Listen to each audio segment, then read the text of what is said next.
What up, man? Victor and Lil Vector, what's up? Yeah, this sort of gameplay. Yeah, I saw that.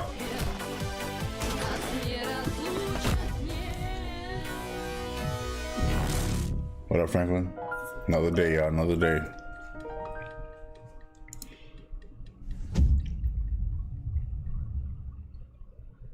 TJ, what's up, bro? What up, boy? We're back for another one.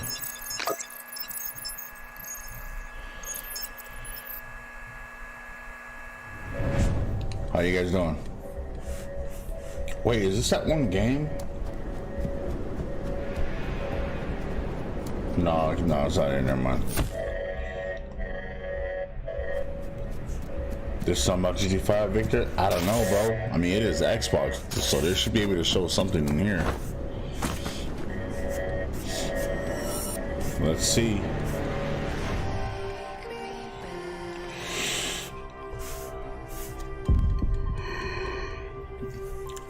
But I'm doing good, TJ. Thanks for asking, bro.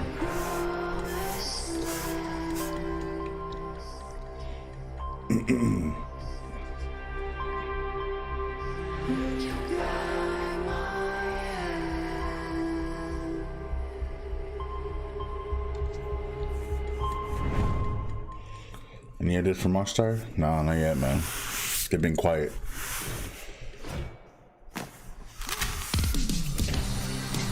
Yeah, they've been super quiet, bro.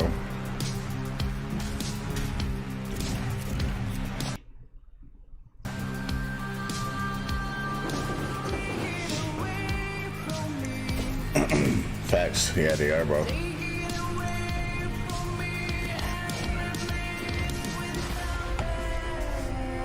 Type a lot, guys. Good to have from y'all. Who plays 2022? Yeah.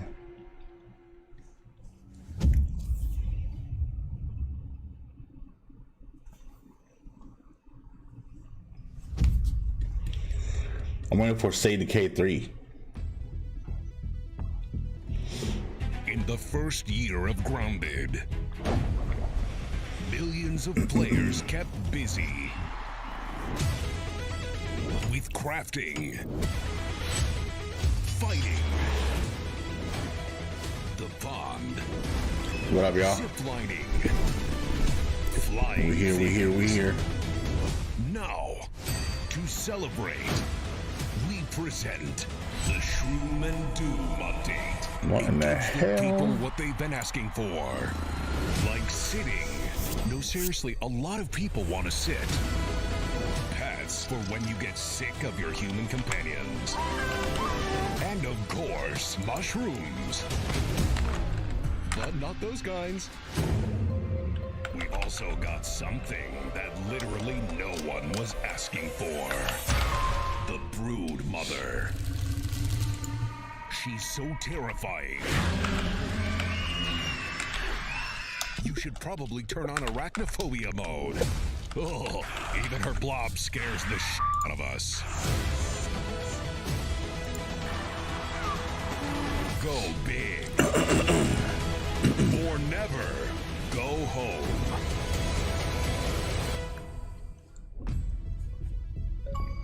Oh, and it looks like we added achievements too. Nice. Fuck it.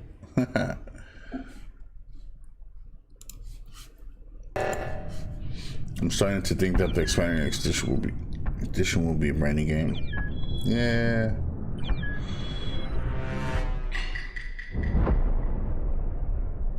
$15-player lobbies.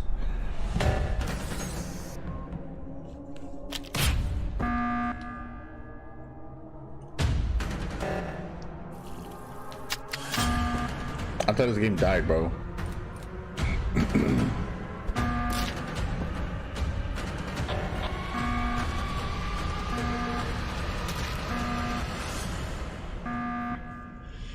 The Xbox.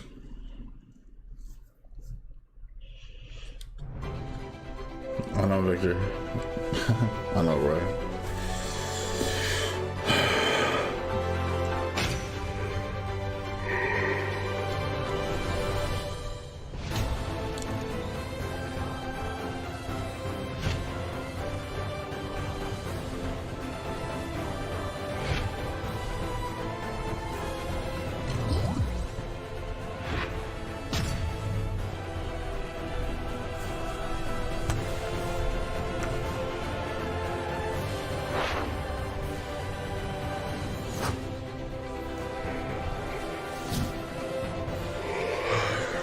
It's supposed to be showing some.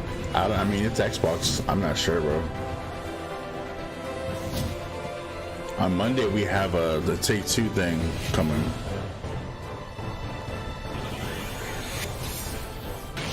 But you never know, man. Xbox is supposed to get something, I guess.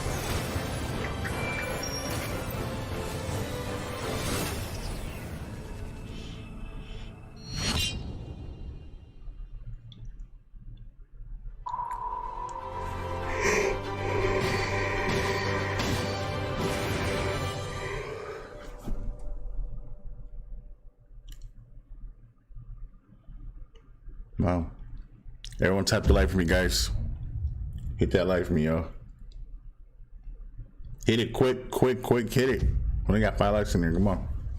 Is it going to be 2K or 2T? That's going to show up here. For applying lethal solutions to conflicted situations.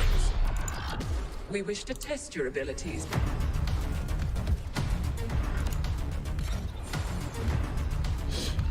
We shall see.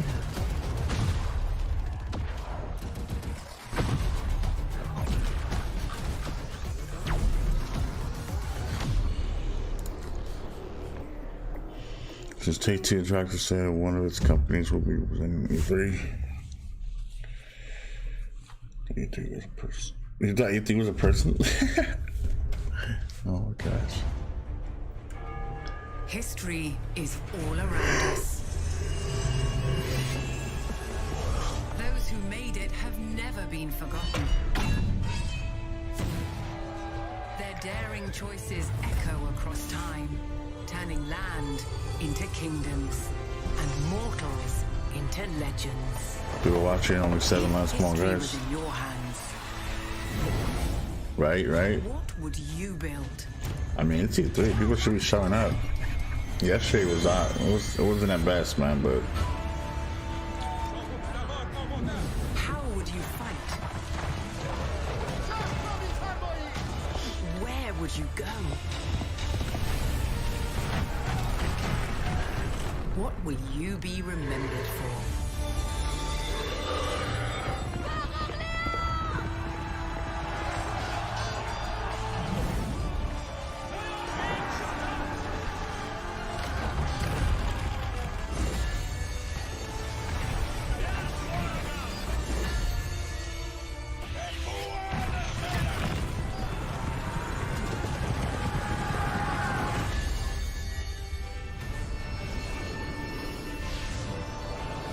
Jake Randall's taking all them people because he's streaming it too. I think he is one. What a bastard, bro. What a bastard, yo.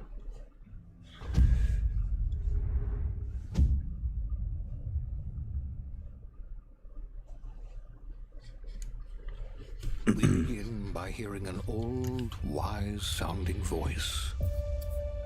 And we see a quiet, peaceful setting. This will make our game seem big and important. Now, something must break the serenity. Will this creature be in the game? No. Say goodbye to it forever. What the hell is this? And for no Godzilla? reason, people running. These pointless slow motion shots make everything seem cool and should bolster pre-sale numbers. That wah sound can mean only one thing. We must gaze over an epic shot of a Do a world. PlayStation one time. No, they won't do PS5, bro. Or PlayStation. They're gonna have their own event, bro. Our hero. But only their silhouette, because the developers What up, Raph? haven't finished the design, or finished the story, or finished any gameplay that's actually What the ready to hell show. is this? In fact, the only Starfield? thing they have finished is the title. The Outer Worlds. Okay.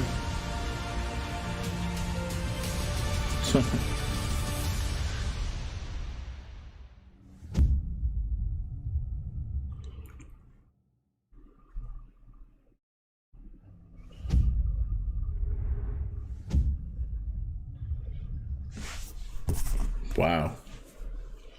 Just wow, y'all. All I saw was a big moon with the face. I mean, I'm appearing as third person streaming it. I don't understand how my shit's not being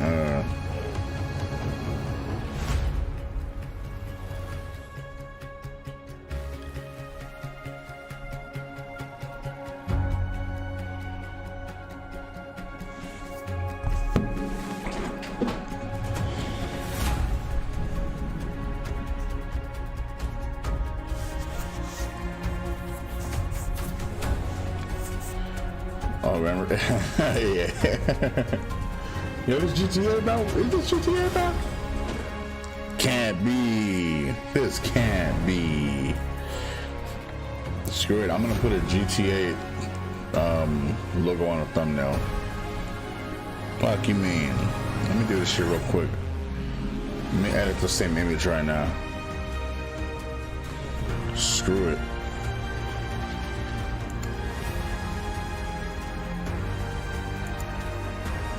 Hold on, y'all. We're gonna do something right now.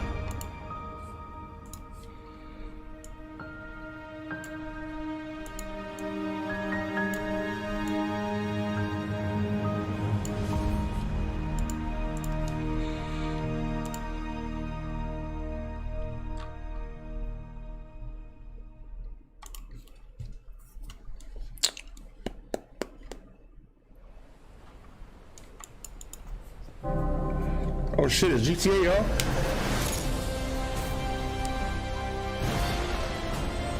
Oh my god, it's GTA.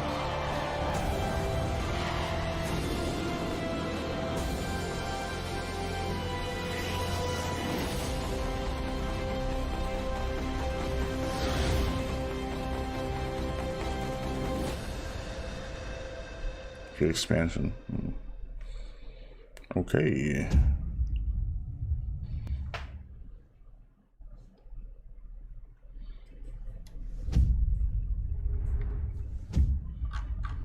Xbox console exclusive. What is this?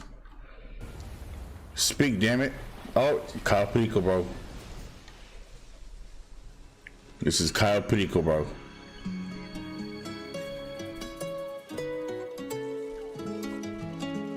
Yup, Kyle Perico, GTA.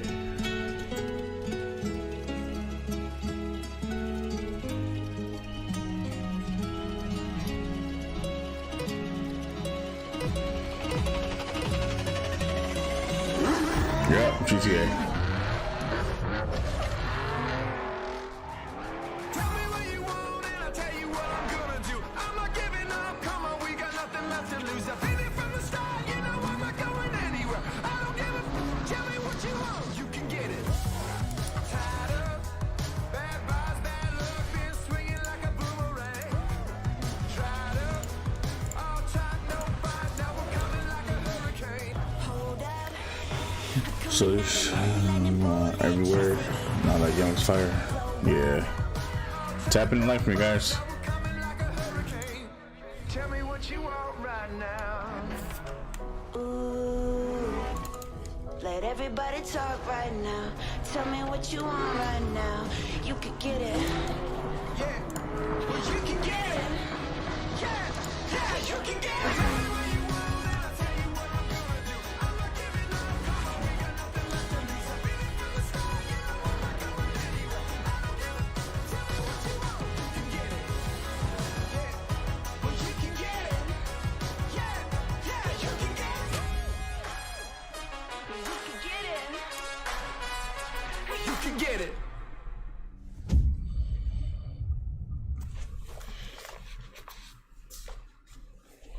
Hello, I'm Mike Brown, Creative Director at Playground Games, and I can't wait to show you what we've been working on. Horizon is known for fun, freedom, and beauty. This year, the Horizon Festival arrives in beautiful, diverse Mexico. This is the largest and most diverse open world ever in a Forza Horizon GTA, game. bro. And there is no better car to explore it than the stunning AMG Where's the Project damn One logo, Forza man? Edition. Rendered in unparalleled detail and with ray tracing in Forza Vista, thanks to the power of the Xbox Series consoles. I've invited along some of the team to help give you a taste of some of the amazing content that's waiting for you in Forza Horizon 5. Please welcome Bill, Maddie, Sierra, and Don from the Forza team. Hey, Mike. Hey guys, what's up? Please, no talking, Hey, please. what's up, Mike? And we also have Abraham with us as well. He's one of the talented actors who will be appearing in the game. Bienvenidos a Mexico. I can't wait to show you what we've been working on. We begin in the rainforest on an expedition. This is a new campaign mode in which you set out on an adventurous journey across Mexico to explore new locations and discover places for the festival to Was that expand. my cousin Rudy? I'm on the river now. We're getting close. No way. There you are. That can't be him. Expedition going? I'm racing a car through the Mexican jungle, Rami. Doesn't get much better than this. Was that my cousin Rudy? I can see some no. ruins up ahead. Bienvenida Alpsmal. Look out for the flamingos! This city is still a jewel of Mayan architecture. That's a peek at our adventurous campaign. But Forza Horizon has always been a game that's best enjoyed with others. Let's go and see what some of our other players are up to. The Xbox Series consoles allow us to capture every last detail, right down to the individual needles on these cholla cactus. The scene looks real, but there are no tricks. Almost done, guys. Give me 1 This is second. in-game. Shit. Maddie is behind the wheel of the AMG Project One Forza Edition in Mexico's lush living desert. The perfect place to meet up with friends and head out for a drive. Thanks to the next generation of our Horizon Live servers, everyone else we see here are real players. And it looks like Maddie has been joined by some other members of the Forza team.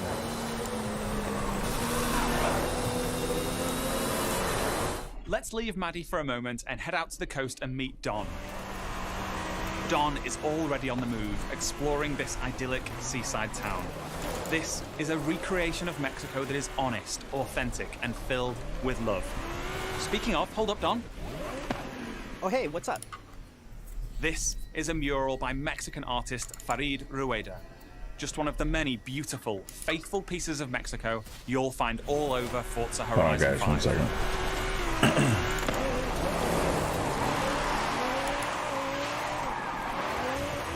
Where's that arrow? While Don drives down to the beach, Come on, where you we'll at? jump over to the Gran Caldera volcano.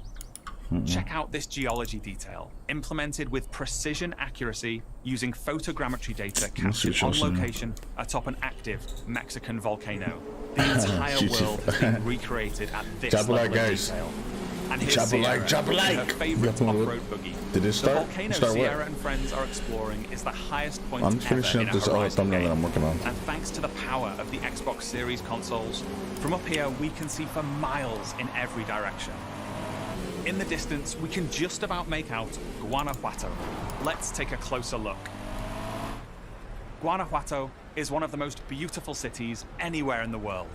It's a colourful, undulating city full of vibrant architecture. It even has a sprawling network of tunnels.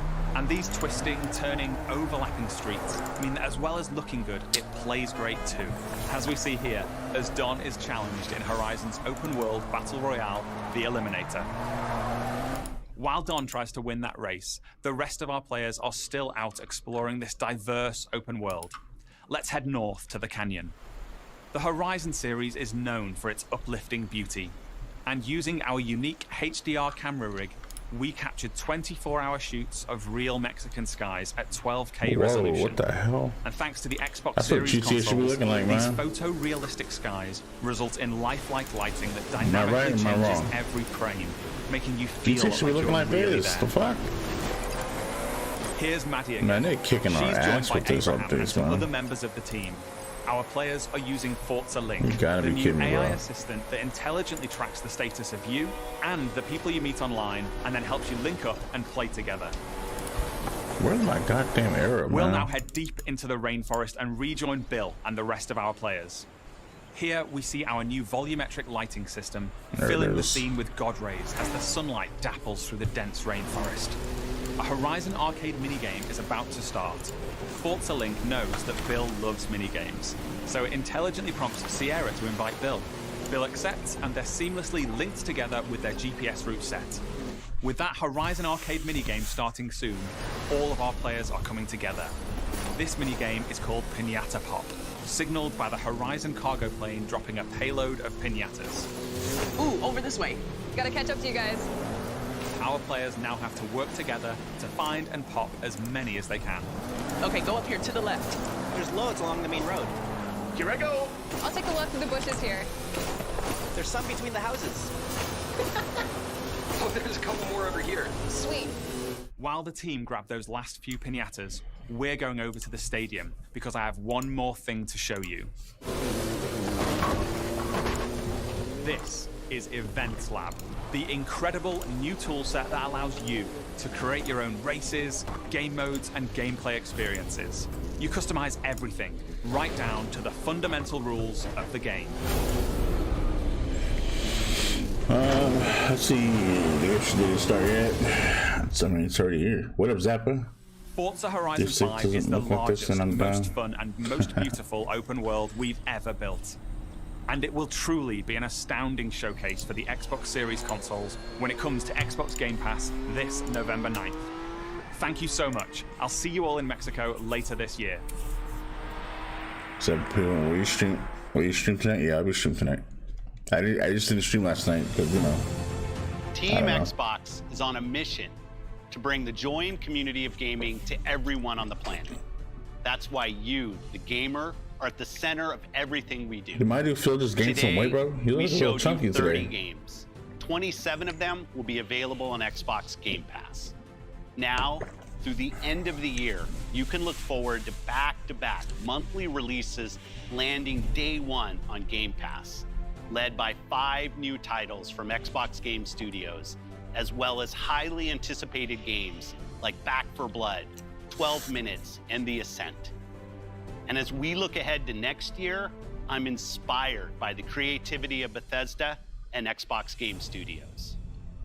We showed you the highly anticipated RPG Starfield, coming exclusively What to up, Xbox. Jim Money?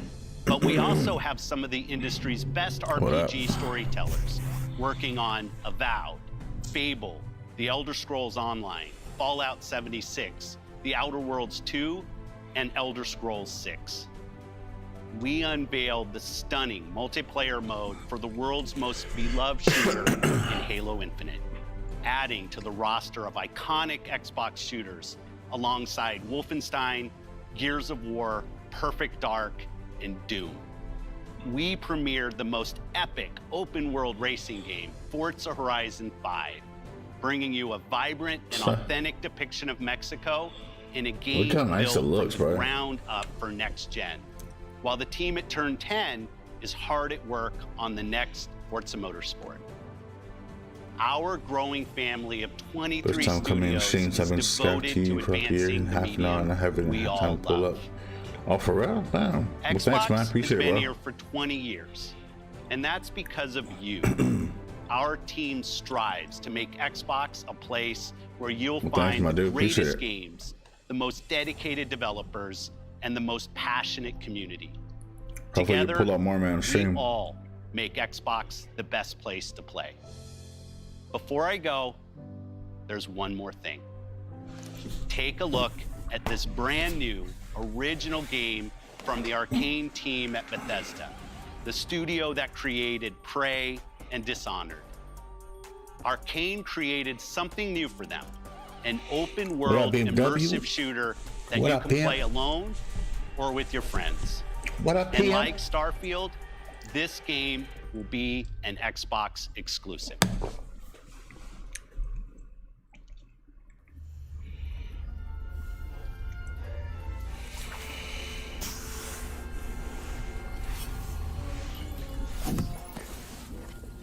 Sounds good.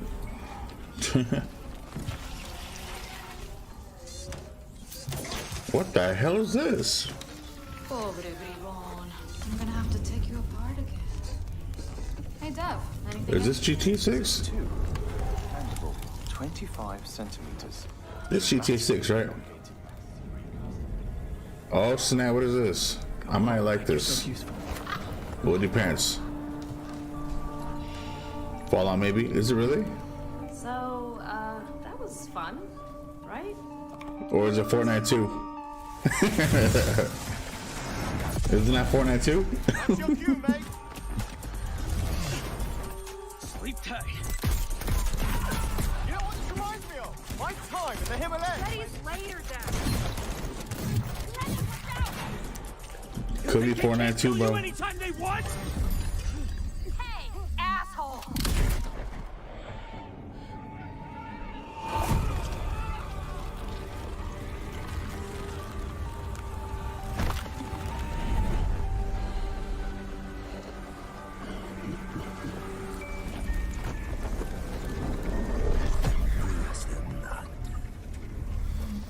Is it Fortnite 2? Let's get into this shit.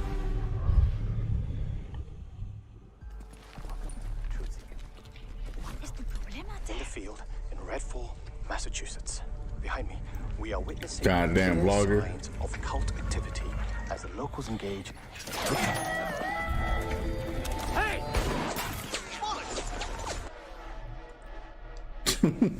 Really hope the video was worth it. Everybody, fall back! People need to know what happened here. Layla, with me. Get me on the roof now. Thank you, Layla. You're the best. Oh, Jacob, don't even mention it. Yeah, this gotta be Fortnite 2. Imagine.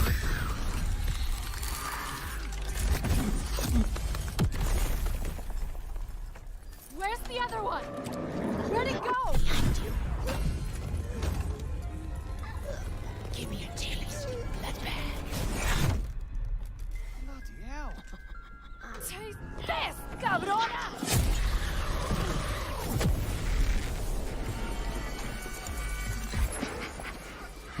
That's funny, bro. Jacob, there's something. Yeah, probably the same director that does Fortnite. Probably. But the graphics, it looks cool. Graphics look nice, but I don't know, man. I gotta think about this one.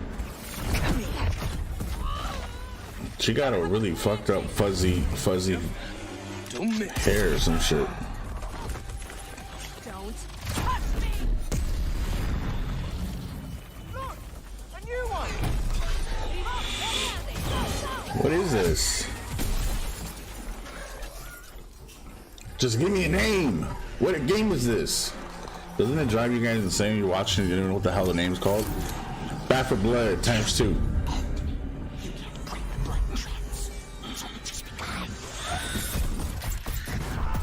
Yeah, we'll never know if they'll live. Yeah, I think there's vampire in this. Really? What does it taste like? Be specific. Like blood I like that dude. That guy's got some.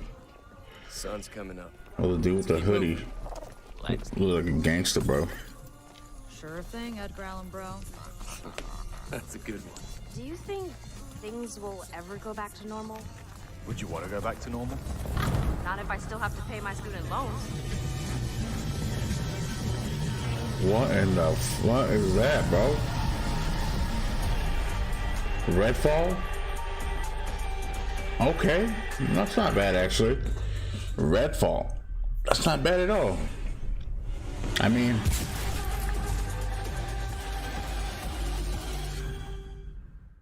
I'll have to see. I gotta test it first. Man.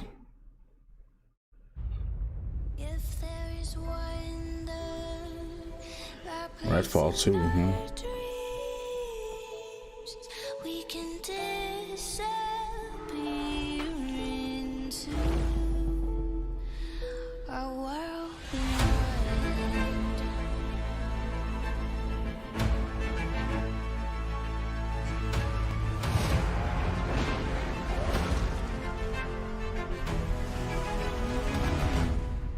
Bring me that horizon. If we can imagine.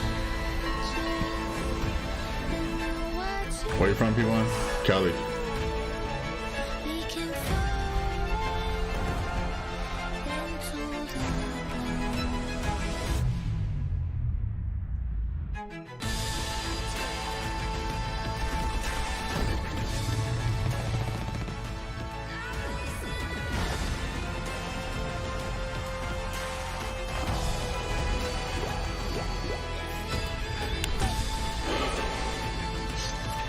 You're from Pennsylvania?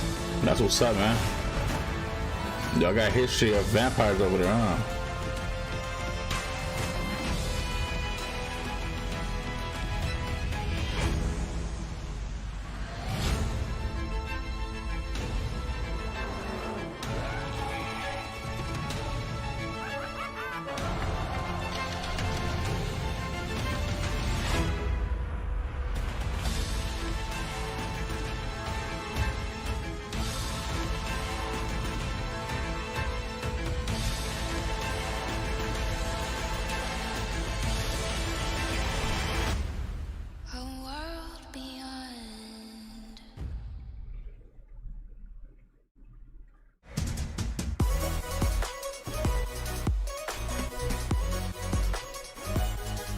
Not in Philadelphia, though, in Pittsburgh, but it's kind of crazy, man.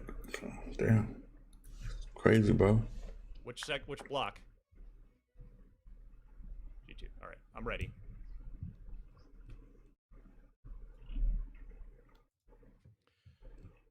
Wow, whether you are a Series X or Series X owner, or Game Pass fan, or just you love the sound of This man was doing something else. He was playing video games, bro. About. Let's discuss. I'm Ryan McCaffrey. This is a very special Unlocked post-show live after the Xbox press conference. It's all part of IGN's Summer of Gaming. Joining me to help break everything down, Miranda Sanchez, Destin Legary, and Cam Hawkins. And in the chat, we have Jada, so be sure to say hi.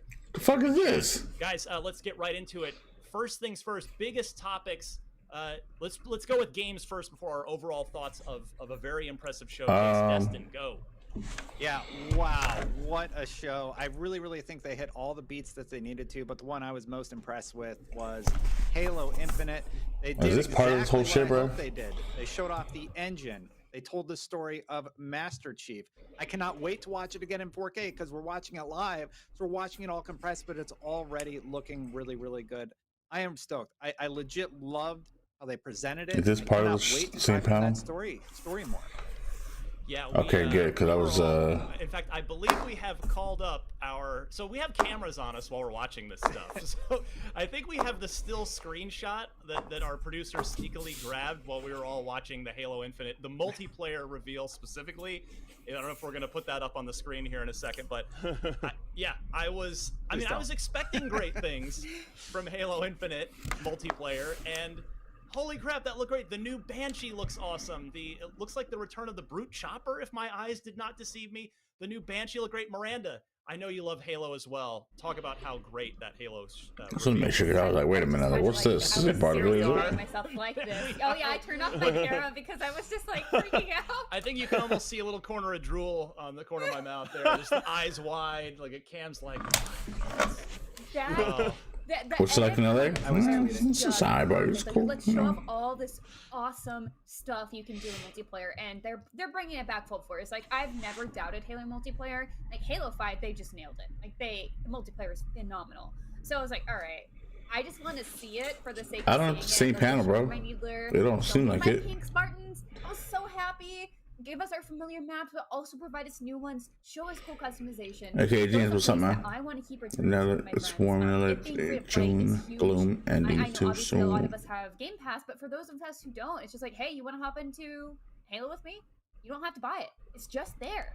It's fantastic. I'm just so excited, y'all. Miranda, did you see this as well? It looked like Valhalla, the map Valhalla in there. Did you see that too?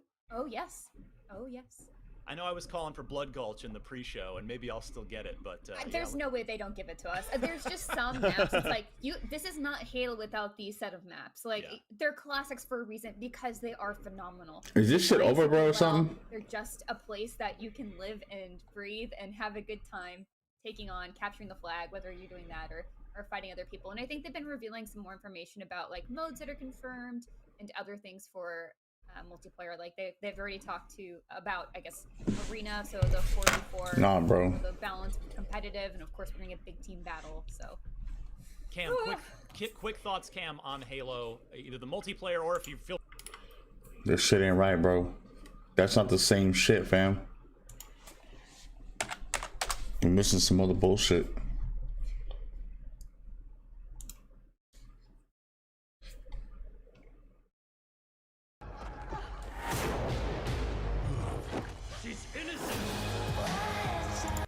Things that they are working on, but also giving the people who own Xboxes and are subscribed to Game Pass a reason to continue and feel good about what they have, but also made a compelling pitch to people who don't have an Xbox, any flavor of it, and don't have it's expensive, man. Game Pass subscription. Make sure you tap in the live for me, guys. If you're one of those people who's on PC, you're also in the same boat where you're probably thinking, maybe I should get. Nah, the one we just watched before that was some other shit that they were doing their own. But this is the actual E3 thing. Wow. But it's more talking, guys. More talking. In terms of the offerings that Microsoft have, like that was a really impressive selection of games, and it felt to me, and you know. What do you guys think, though, man? What do you guys think so far? But like, they let every game shine. Like, it didn't feel like you were rushing from one into another. Like, the trailers were a decent length of time. Like the big hitters, you know, you get Todd Howard on there. You got Bonnie Ross chatting about Halo, and you know, they were given like an appropriate amount of time for everything, and it just felt like it was a nice press conference where everything could breathe. That being said, so we're going to go through all of the biggest announcements from Xbox, and boy, there were a lot of announcements to get through, and then we're going to go into our kind of predictions for Square Enix Presents, which will be streaming right here in about 45 minutes. We'll obviously keep you updated if they decide to go early. That's gonna be too long, bro. So let's talk about Xbox. As we saw in our pre-show, Starfield unfortunately these other guys were actually next panel. I'm really glad that like they got it out of the way. Yeah. I think What about RJ? Having brand new Arcane. So what games are you guys looking forward to? Just one more thing, and that not leaking. Like we already knew about Starfield. We knew Starfield existed, but now that we can watch the trailer properly and have it up as we're talking about it, and having Todd there to kind of give context. Jordan, what were your immediate takeaways from Starfield? GTA 6. It looks good, like the visual style that they're going for. I'm intrigued by it. It's like a little bit of Star Wars, a little bit No Man's Sky. The what about you, BMW? Design reminds me a bit of Returnal in a bit of ways. Like, it looks really cool. It's also like one of those games that I'm still kind of waiting to see what the gameplay actually looks like before deciding whether or not I'm actually excited for it. But is this not it, y'all? Like you said, I'm very happy that this was actually like the game that they led with. I was really worried going to this conference that Starfield trailer was going to be like their final big reveal. I'm like, oh no, their final big reveal has been. Hold on, y'all. Man, this shit ain't looking right, bros. Let me find out. There I am, right there. We're gonna go back to the other one. Where is it? I think everybody posting their own shit, man. That's what it is.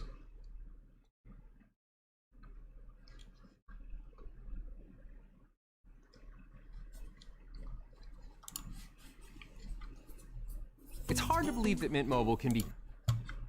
Damn ads. It does exist in the real world, but it looked like that it wasn't the video game, and it was the like how Wait, this is not they, the... like Playground manages to pull off magic every single time. I mean, the visuals are wild, and then on top of that, they add these fun game modes. You know, their battle royale mode is back. This pinata mode, which is, I think, a subtle way of saying we're never going to get Viva Pinata again. So there's just a lot of really cool things that they added with Forza Horizon. This is not it, is it? And that also build your own track creator, like the challenges you could make. Oh my goodness, Jackie, there's so much to discuss. So this is my thing with Forza Horizon 5. I am an awful driver in real life, but I feel like I can play racing games decently. And then I can drive around in a jungle or a desert, and if I hit a cactus, it's okay. Yeah, you know, it's okay. It's okay it ain't to a hit a big deal when you're doing it in a video game. Drive safe, kids. Yes, please drive safe. We fully encourage that, but I'm just a really awful driver, so when we see a game like Forza, I'm like, oh my gosh, I can never get in a car with Jackie. I can have fun. That is a fact. Never get in a That car is with Jackie. definitely a fact. I did want to talk about Replace a little bit. When is the Summer Game Fest? Yeah. The pack of like all these great games. Wait, that should... I thought that should already pass, This is bro. one you got really excited for. It was post-apocalyptic. I know this isn't a ton of getting maintenance. So you think? You think they do? HD 2D thing that we're starting to see more. We got a little taste of that with Project Triangle Strategy, which was announced a little Hit while that ago. sub, guys. Subscribe to the channel, y'all. And we're starting to see more of that. Drop a like, turn the bells on. Art style, gorgeous. There were just so many games, and I just want to say real fast. All right, I'm trying. What do you want to say? Yes, that was a pleasant surprise. I am actually in my second playthrough of Outer Worlds right now, and I love that game so much. The expansions, amazing. Look at this animation. And we were back and forth because we were like, Ooh, I like that, bro. Where'd you find that? Where'd you find that, It RJ? looks really weird, you know, and then you know, once you hear the witty dialogue, Tiger. these earpieces on, so it's kind of hard This lady just pooped out Horizon's garbage shot me. and you know, you saw the Moon Man turn around. It was perfect. Honest- Spacer's choice, baby. Spacer's choice. Golden Boy, I had all these titles to get through, but we don't have time to talk about it. So just We don't have throw time. them away. Throw them all away. We're going to, I think, hand it over to Greg with our folks over there. Not fair. Greg, Why is he you getting don't get the plasma. Thanks, RJ. Appreciate it. I'm gonna keep that and make a vid on it, bro. Appreciate that picture. Xbox game, so we would have nothing to talk about in this panel. All right, I'm home from my cousin's what they showed. They showed Back 4 Blood. They showed a game called Redfall, which is a four-person team against vampires. A Yuden Chronicle, a spiritual successor to Suikoden, one of the greatest JRPGs of all time, over 100 recruitable characters. I'm very proud to have backed that game on Kickstarter, to see it here in the showcase. It's getting so many They show what else did they show, guys? Got Halo. They showed Halo. I want RJ. Thanks, man. Yeah, I'll take care of that. I saved that picture already. So I'm stoked. I can't wait. Okay. Avi? I do have Alright, to say that you saved also it. convinced me a little bit. I'm like, oh, I've never heard of this before. I'm gonna look into this a lot more. This looks really good. Help spread the good What word a of gorgeous Yuden Chronicle. style. You know what I Yes, mean? it looks incredible. Exactly. So Wow. pretty. Me, I mean, I watched. I'm watching TV channel, but man, it's a good channel as well. that's Fable though, right? That's Fable though, right? That's Bandits, Fable, what's right? up? We didn't get any of that. We got like a small little mention, but still, Redfall. No one knew What that up, was Heavy? coming. Like Jackie was saying. Y'all need to hit the channel, guys. Make sure hit that stuff for me. Vampires coming out of nowhere, which I clearly have a bias for. Hit that stuff for me, y'all. I know. But that game looks incredible. All the different weapons that they were showcasing. You had the woman who was like levitating people with the special purple powers that she had going on. We had, what they call him, Edgar Allan Bro with the bird. And then like the UV ray light gun. I'm like, I can't wait for Diablo 3. I bet, man. that way before. So that is just incredible to me. 100%, I can see that, yeah, and especially for Arcane So coming you out mean? swinging, right, showing what they can do, what their style is. Obviously, the trailer for it would be interesting to see what we actually get from it when we get gameplay for it. For me, I got my wish, which of course was a 12 minutes release day. 12 minutes coming August 19th. Can't wait. Obviously, a great cast, but a great concept of that Groundhog Day. How can we get out of this one situation in this one room? Michael, What about you? The Outer Worlds 2, that was a genuine surprise. But this is PlayStation gonna have their own when they come out with RPGs, they their own event, man. And Outer Worlds Redfall looks dope. Yeah, I might check that out. So when you think Obsidian, you're probably thinking about Avowed. Yeah, I'm gonna check that out. Which was revealed a little while I'm thinking New Vegas, all right? But if no, what I'm talking about. Maybe I'm thinking of Grounded, which I've also You know, played it'd be and cool. enjoyed. A game that's where you play as. Sure. Yeah, but like, you know, Fallout New Vegas. What? Probably play You're gonna have to Vegas. defuse bombs just Check that out. to. But yeah, that is one of my favorite Western that'd be cool. RPGs of all time, Fallout New Vegas. So obviously, Outer Worlds was fire. Outer Worlds 2, that was like completely unexpected. So I think that element of surprise is sometimes what we miss during gaming conventions. PlayStation is better than. That's what they brought with Outer Worlds. PlayStation gonna have some really good stuff, man. We're gonna wait to and see what day we E3 is about those surprises, about this kind of thing. So the fact that what day we'll get a PlayStation event. I'm pretty sure it'll be soon. There's no gameplay. There's no gameplay. It's Have you watched Narcos? I've seen some of it. Yeah. Were you ready for it to turn? I don't know why. It gives me some kind of like GTA vibes off of that for some reason. The gameplay, but the inherent humor they were doing. Exactly. It was the narrator and starting off, because I know the Fable trailer that we kind of got last year was like a little fairy going through the forest. And I'm like, that's the forest. That's the forest. We're going in. And then it's like, and then you got here. And Yeah, exactly. Right? Yeah. We weren't sure where we were gonna end up with that one. Damon, you had your. Like I said, most of these will be on PS5 though. Oh yeah, of course. Redfall definitely will be on PS5. Wait, no, that's an exclusive. So that's not going to PS5. That's staying on Xbox. Never mind.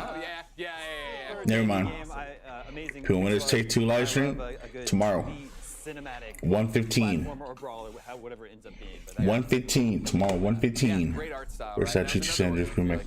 Yeah, we definitely need that. Where we at? What game is this? And then have it come out and be something new. That was great. Yeah. to refresh, that was the one where it was the family with the dog. No, that was Somerville. I also like that one. Somerville, I'm all about. Somerville, I'm all about. That was former Playdead developers. So GTA Vice City remake. Yeah, that'd be fire too. I missed that jump ship. Okay. Yeah, that'd be At fire. the same time, the dog kept disappearing. Some of what? Who that? Can my heart take Halo, Starfield, Redfall, and Forza's only exclusives. Yeah, that's not coming to PS5 then.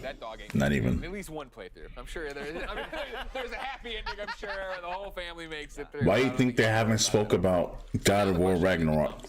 Why do you think they have not spoke about it? We've seen so far. We haven't seen nothing like that, right? We haven't seen it yet. Vice City remake over SA because we had LS map so long. Really came out and delivered on this. Yeah, and like Bethesda. Yeah, you can be right, but I would not mind seeing my guy. And all that. And it's also going to be like a full next-gen game. Yo, there's so much Sam, I don't see nobody with that name. With Redfall, so it's like Bethesda I don't see it. It's not in here. The highlights of us. So it's like, yes, we have Halo, we have the expected Xbox franchises like Forza. But They should have talked about God of War and not. Yeah, see, they haven't. So that's gonna be a PlayStation thing where they kind of talk about it. You know what I'm saying? We were talking about Jackie and Golden Boy eating up so much oxygen. One of the things I want to talk about, right? I feel like they make classic GTA games for 20 years. Let's see, so GTA 3 in 2021, GTA Vice City in 2022, and GTA San Andreas. That'd be cool. Imagine they don't give us GTA 6. Imagine it's just It was like a real one of those remake games. Imagine. My friends in a way that we couldn't do in person because we couldn't hang out, so we could take to the high seas and just wreak endless havoc. It's like a sandbox for chaos. Anything you want to do, you can make it happen there. And to see a massive license like Pirates of the Caribbean come into this, it fits so well narratively and diegetically, but also the gameplay potential there is really exciting too, because you really want more quests that are story-driven in that game, in between just the random things that happen when you're out and about in the world. So I'm super excited. GTA Vice City remake online. So talk to me about that. GTA Vice City online. Huh. Interesting. Because if I can interject, one of the things that scared me off. Very interesting, huh? Okay, and I know they've added stuff too. Hey, you know, it would actually be pretty cool if we had a GTA Online in Vice City, bro. That would be pretty damn cool. I'm not gonna lie. I think they should definitely go for that route. Every week we're gonna give you a little bit. Who wouldn't want to, you know, walk around Vice City? GTA Online in Vice City, bro. That is definitely fire right there. I'm down for that. If you're the kind of person that likes to really grind out reputation and Do some reviews. We might be up to night this month. This event is 2 weeks. Yep. We'll be getting something like that for sure. You can do where you get that narrative in there, but I'm excited to see how this brings in a very purposeful narrative in a more structured way than what you you already have in there, because for so many players, they've already reached the end game. They are pirate legends. This would give them a reason to set sail on the high seas once more. Of course, yeah. And then I think the presentation and the production value of Disney having all Oh, yeah. Yeah, right, yeah. Avi, what else do you want to talk about? What jumps on you out here for you? So, I mean, I started screaming about it, and everyone looked at me like I was. You would have it for close store. Yeah. Rancher too? Yeah. Like, I know that not too many people had picked it up, or they just saw like the cute gifs and stuff. You have an Xbox? I have an Xbox and a PS5. Go around and collect slimes that are shaped like animals, and then you breed them. Right now the Xbox is upstairs. You get to keep collecting them. Whoa. Well, you can make bigger slimes. Yo, if you guys do not sub to the channel, guys, make sure y'all subscribe. Oh yeah. I mean, it's gorgeous. One time, it's free. It's free 99, guys. Free 99. One of the things I saw in the Kind of Funny Games chat over and over again was Viva Pinata. Does this give you that same kind of vibe of like it's chill, we're doing something, we're obviously you're breeding things like Viva Pinata? I thought it was funny when someone had said like, oh, looking at the Forza, we're not getting Viva Pinata back after running all of them over, but it does have like a very similar feel. Like you can see you're picking up all the slimes right here. There's the bunny That slime, Toyota Silica was cool. No, it does look like a good car, man. for them, and then you feed them and stuff. So it is a very chill. GTA Vice City Online could have a mall mission shootout. That'd be nice. That would be nice, actually. But it's just chill. And then those are bad slimes. The icky goo goos. They deserve. Thanks, H-Town. Appreciate it. Yeah, no, you blow those. One is GTA 6 with 3 cities, the Sandsville City and brand new city. That's 3 times the size of getting Flight Sim on Xbox Series X, right? Hopefully. Cool Top Gun crossover. Hey, ladies and gentlemen, you said, why is Greg Miller been doing all these bomber jacket Top Gun references? Let me tell you, I did not know that was going to happen, but you will be getting a lot more of them when you go to e3expo.com/shop, all right? But yeah, like the fact that this is actually finally dropping and we're going to be able to go out there and do that on the console, again, I'm so stoked for that, let alone, yeah, the idea of being Maverick now and up there. That's what's up, yeah. Yeah, right. It's gorgeous right there. Damon, anytime you want me to fly you back to Kansas, give me a call. Come on. You gotta run that PUBG. Oh, PUBG? I haven't played a game in a while, man. I enjoyed it. It was good. Maybe great. I haven't played a game in a while, man. But I do think there were a couple missteps that are worth noting. Talk to me. But I played it before. It was pretty cool. Starfield gets a 2022 release date. I hope GTA 6 be out. For Halo Infinite. Holiday. I mean, yeah. What? That'll be set by the 1970s and 80s and have one of those the main character names. Yeah, I read up on that before, man. Right now, they're confident they can hit by the end of the year. But So Upper New York. I want to really city, but it would be steady. It's going to be like Halo 2 ARG. You have to find out what holiday they're referring to specifically. That'll be the easiest way to track it down. And New Jersey. Michaels, we keep swinging back. It's been 7.5 years since GTA came out. Golden Boy was talking about it, Jackie was talking about it, but I did not. I thought it was 8.5 already. Yet, so I saw a hands-off demo. So Tim Schafer, if you come for me, don't. Please don't. I'm surprised how far Starfield is. Because it's surreal, it's different. Yeah, I mean, I saw that Starfield thing. It's pretty cool. Game that, you know, Double Fine has been acquired by Microsoft, but they still have that independent spirit where they could do wild things. And yeah, Psychonauts has always. There's no GT6. We should at least get San Fierro and Las Venturas. GTA Online. Yeah, that'd be pretty cool. That definitely would be cool. Oh, Rhombus of Ruin. Well, I don't have a feeling they're gonna add something like that, man. I feel like they're gonna add something huge. Psychonauts 2 is coming out soon. You know what I'm saying? Can't wait to play it. It's mad whimsical. I think they could actually do something like that. I think that'd be cool. Of course, types of games. Damon, you got about 20 GT6 in Rio de Janeiro. Anything? Oh, I also was impressed with Eiyuden Chronicles. I've never played Suikoden. It's something new, man. That's all. So now I get to the end of next year. We'll probably get some news up. We'll get some news up for sure on that. The first time I've broken Jared Petty's heart. All right, fine. Huge news from Xbox, and we've got even more to show off. We got 3 former Xbox leaders to sit down to talk the past, present, and future of the console. They all helped launch. Miami in the 1980s, right? Imagine Favela and GTA 6. It'll be like Max Payne 3 where this. Oh yeah, that's what I wanted to see, man. Cuba and GTA. Hello E3, this is Dean Takahashi. I'm the lead writer for GamesBeat at VentureBeat. I've been covering games for about 24 years, and I have also covered tech for about 30 years. And so that means I was around when the original Xbox launched, and had the opportunity to write a couple of books on the Xbox business. The first one was Opening the Xbox, and I'm very pleased to have this panel of sort of a reunion of Xbox leaders here, and I'm going to have them introduce themselves as well. Let's start with Shane Kim. So I'm Shane Kim. I spent 20 years at Microsoft, and most of that time, thankfully, Second Kelsey was man. What up, man? Games business with Ed. Square Enix is next in 40 minutes long. Hopefully, they show some good stuff. Yeah, dude. Hopefully, they show some good stuff. I'm down to see some brand new games come in. Really competed pretty fiercely with Sony and had some great times, including the launch of Halo 3 in 2007. So really great to be here. How they gonna release Red Dead 2 years ago, but we all had been waiting for GT6 for 5 years. Like Shane, I was at Microsoft for a little over 20 years. Rockstar something else, man. Business and then moved over to the consumer area in 1997. I think Varela would be good because there's houses built the PC games on hill and are up high up and could position snipers better. There was a guy named Rick Thompson who was going to run it, and Rick decided if they can give us like prone, crouched, all that during like the next GTA, I'm game, man. My pals at E3. Sandra Hernandez, what's up? I seen you up there. You wanted to ask a question. I just seen your thing just now, which is weird. What's up? And we grew it as much as we could on the PC side, and then this crazy Xbox project came along that we all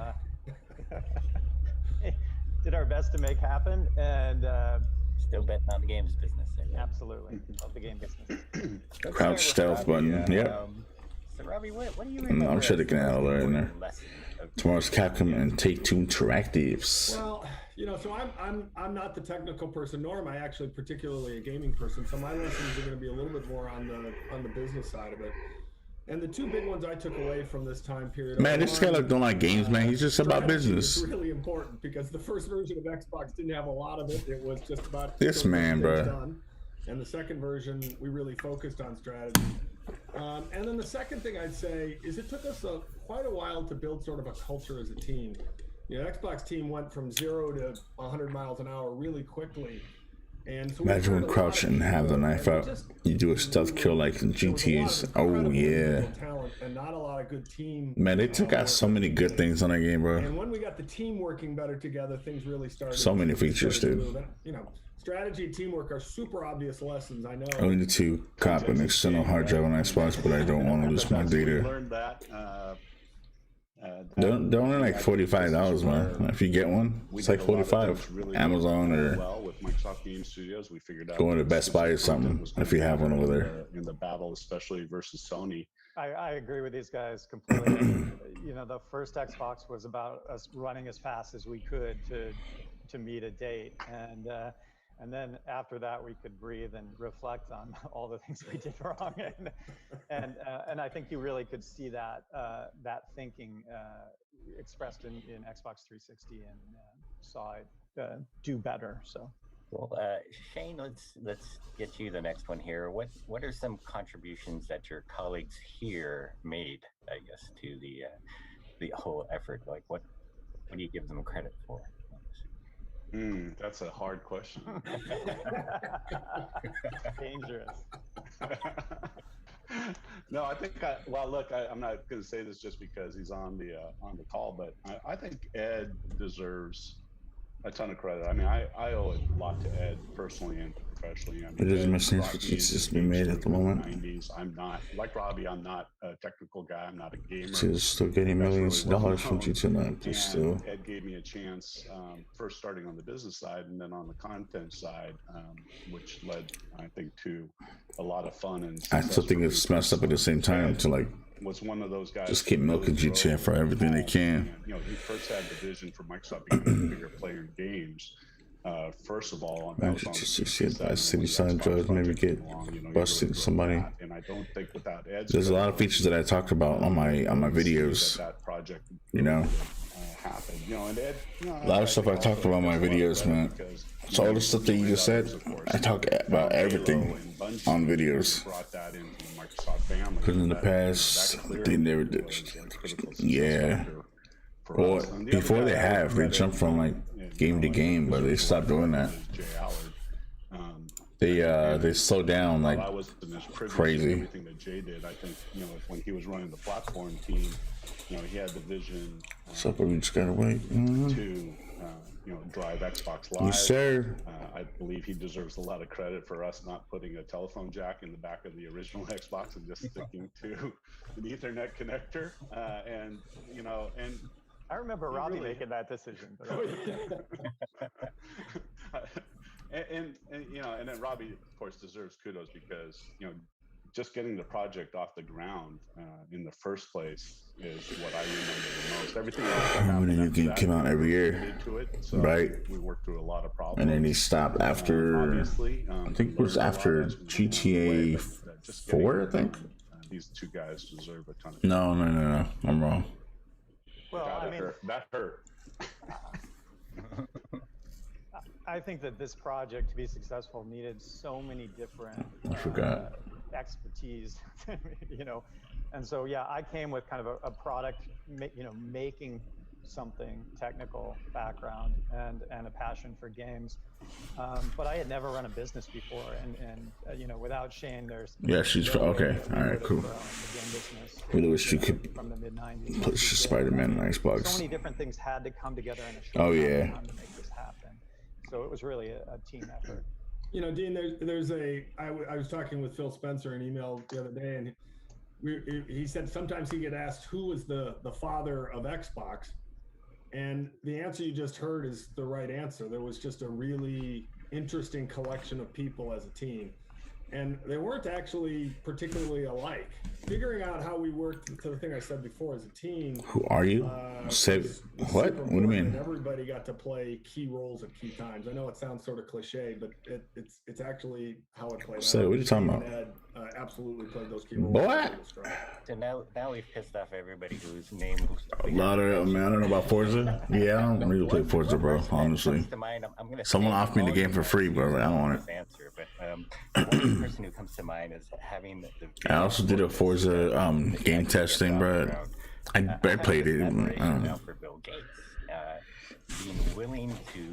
I can say that now because I already $4 billion tested before, but not my type of game. I mean, it's card games. Yeah, I like it, but it's just not my type. I don't really like playing Forza and stuff. I mean, look at some of the other companies. GTA 3, 2001, GTA 2002, GTA 2004. So see, there's a gap between there, a year before in the middle. Needs to go after big projects. 5 and 6. That was actually a problem at Microsoft. Oh yeah, and then it stopped from there. Find projects big enough to matter relative to the. We're going to hear more leaks and rules. Oh, RJ, I'm ready for that, man. This was a project that was big enough to matter. Robbie could probably talk to this better. As if the UK wasn't bad enough. You're spot on, Ed, and I actually think both Bill and Steve. I played, but like, other people in the first I don't know. They just picked it. Leaders inside the company who wanted to kill it. That's not new news, right? We were losing a lot of money. On every project at Microsoft, by the way. Yeah, exactly. We were losing a lot of money. It's crazy though, man. Wasn't happy about it. People thought Microsoft was crazy being hardware. But Bill and Steve, once they got on board at the beginning, were incredibly steadfast about it. And to Ed's point, I think it was the fact that it was so big, it was a chance to break through. I'd also add, and I think it's different today when you look at the company of Microsoft in 2021 versus 2000. But it's important to remember back then, I've always thought that Microsoft was a platform company, particularly then, and we fought very hard to establish platforms like Windows and like Office. And we looked at the Xbox business opportunity as another one of those platform wars. That Sony, if you remember, had incredible success with the PlayStation 2. And I think a large part of the company strategy was we just could not cede the home territory to Sony unfettered without competing in that space. And that's why another reason why I believe the gap between West Team St. Andreas, they made Manhunt 2003 of it. Because we just I think they did compete with Sony. Good. I think you're all back in good standing with. You want to go back to Vice City? We'll move on. So, Ed, did you? Pretty cool to add more. Other challenges that were like. Yo, 30 likes in the chat, guys. Let's get 30 likes in the chat. Challenges that maybe were just underestimated. Tap. Yeah, I mean, I think we were all super naive, which is kind of a good thing, I think, when you're going into a project. If you knew all the troubles you were going to have and how difficult it would be, you probably would never do anything. But yeah, I think the biggest thing was that we had never made a console game, right? And now we're going to make a console and a whole lineup of console games in less than 2 years. I mean, it was super, super ambitious. And fortunately, we had a near infinite amount of resources. So you'd think that would make it possible to do the impossible. But it just made it somewhat possible, I guess. 6 hours. We made a bunch of bets, and one in particular really came through with Halo. The hardware barely came together in time, as I remember it. And there were a lot of moving pieces that just kind of had to come together. And I think actually, when you take the net of it, we did pretty well on that first launch. Like, there were challenges everywhere. I mean, we didn't have a supply chain. We didn't have a real retail sales force. We didn't have an operations team. Our best hardware at that point was a Microsoft mouse. We had some PC games, but no console games. Xbox Live didn't exist. Broadband was just getting started. I mean, I could go on. Other than that, though, it was all.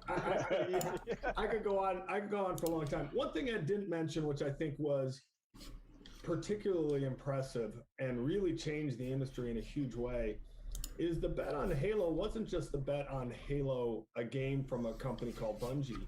It was a category bet too. First-person shooters were like unheard of in the console space. I mean, there'd been like one that had been successful at that point. And now you look at the console space and it's completely different. And so, yeah, didn't that show State of K3? I don't think I saw that. Maybe I don't know if they did or not. That was a really transformative change, and I didn't understand that when we bought Bungie. I had no idea that we were not only betting on a content company, but betting on the ability to create an entire new category on a console. That was, to me, just new territory. I think most people doubted whether or not Halo I think would they be did. successful on Xbox precisely because of that, because they hadn't been done. And then Halo's impact also, like you say, can't just be measured in terms of its success as a game franchise, but Halo in terms of driving taking these on the keyboard. when Xbox Live launched as well. I'm just tapping fast, man. Just significant. So when we joke that content drives hardware and platforms, it's not really. BW, what do you what game are you waiting for, man? Effect on Xbox and I know you got. I think you can start playing again. Was there a pivotal moment where you thought, "Hey, this might actually work out"? So yeah, there is, and it's a weird moment to identify because it's not like something special. Some game did well, or we sold a bunch of. How long we got? But it was the E3, to the next. I'm gonna get the year wrong, but I think it's 2003. Might have been 2004. Electronic Arts agreed to join Xbox Live. Everybody forgets that at the beginning, Electronic Arts wasn't on Xbox Live, and so I'm standing on stage with Don Matrick and all these sports athletes from EA Sports, and then Muhammad Ali comes on stage. And I know that's a weird thing to identify, but somehow people walked away from that, and that made a lot of things a lot easier. And I know it wasn't the fact that made a lot of things a lot easier. And I know it wasn't the fact that Muhammad Ali was on stage, but it's just such an iconic moment for me. That's kind of burned into my memory, and I won't forget it. I'll say, since we're picking strange moments, and Ed was gone at this time, but 6 hours for 6 door. Do you not? The best moment in our history, but when Xbox 360 had its technical issues after its launch, and the we need some provided at that time, and then more information, man. That's what we need. And the Xbox 360 survived, and in fact thrived after that. I mean, that's the real Tylenol moment for those of us old enough to remember something like that, where a brand can survive a hit like that and actually really come back super strong. You forget that Halo 3 did not launch until 2007. So 2 years after the launch of the Xbox 360, and still Xbox 360 was able to get off to a great start there. And I think once we survived that, I think certainly I felt very confident in our ability to compete in a big way with Sony and Nintendo. Thank you for pointing out I had nothing to do with the Red Ring. Sometimes that gets brought up, and I have to You know, E3 has been shown like a lot of talking and less games, bro. Of the original Xbox. Especially yesterday. Up to that point, you know, E3 that before that launch was pretty bad. Early reviews of Halo were sketchy. We you know, wasn't clear that man. was going to make it. I mean, it was a lot of things, and to see everything come together, to be standing there in Times Square with Bill Gates, you know, and watch him. Yesterday, like, it wasn't over, but I ended the stream yesterday. I was like, there's just nothing. All you do is talk. Came together that night, and it really felt like this was the start of something big. And lastly, I have a quick one for Robbie here. Robbie, do you see Microsoft's gaming strategy as being very different today versus the early days of the Xbox? Yeah, I think it's actually changed quite a bit. You know, Microsoft has become I don't know, man. enterprise place since we No idea. And yet, No gaming is idea, more man. important there now than it was when we were there, I think. You're gonna find It's out an interesting, sooner or I think later. It's an interesting dynamic. I think Satya looks at Phil in the gaming business. Sooner or as later, people who are bro. Kind of out at the cutting edge of technology, and they are driving new trends and new ideas, and those ideas can come back and help the rest of the company. So, you know, in many respects, I mean, he's not. Maybe he'll watch this. I don't know, but probably not. But who knows? Phil deserves a lot of credit for shaping what I think now is a really great business for Microsoft. And you know, Phil worked. This is going to be the last Shane and E3. learned a lot from them. But I Next think year they're doing it in again in Los Angeles, where they can open it. And we're happy to do this again in either 10 or 20 years. What up, Heavy? I'm good, bro. I'm good, bro. Thanks, Steve. Thank you so much. I'm good, man. Just finding out some good stuff, but that's all. You know how it is, my boy. You know how it is, man. I'm a professional. We still haven't talked Drop a like, guys. Hit that like, subscribe to the channel, bro. Welcome to the stream. Stalker 2. I don't hear anybody talk about shredders. There's just too much information. The Ascent being shown again, which looks. See what we got. See what we got over here next. What a conference that was. Yeah. It was so much. Let's see what we got now, boy. Rockstar Games Spot said you see. Yeah, we'll see. We'll see, man. We'll see. They were like Xbox exclusive.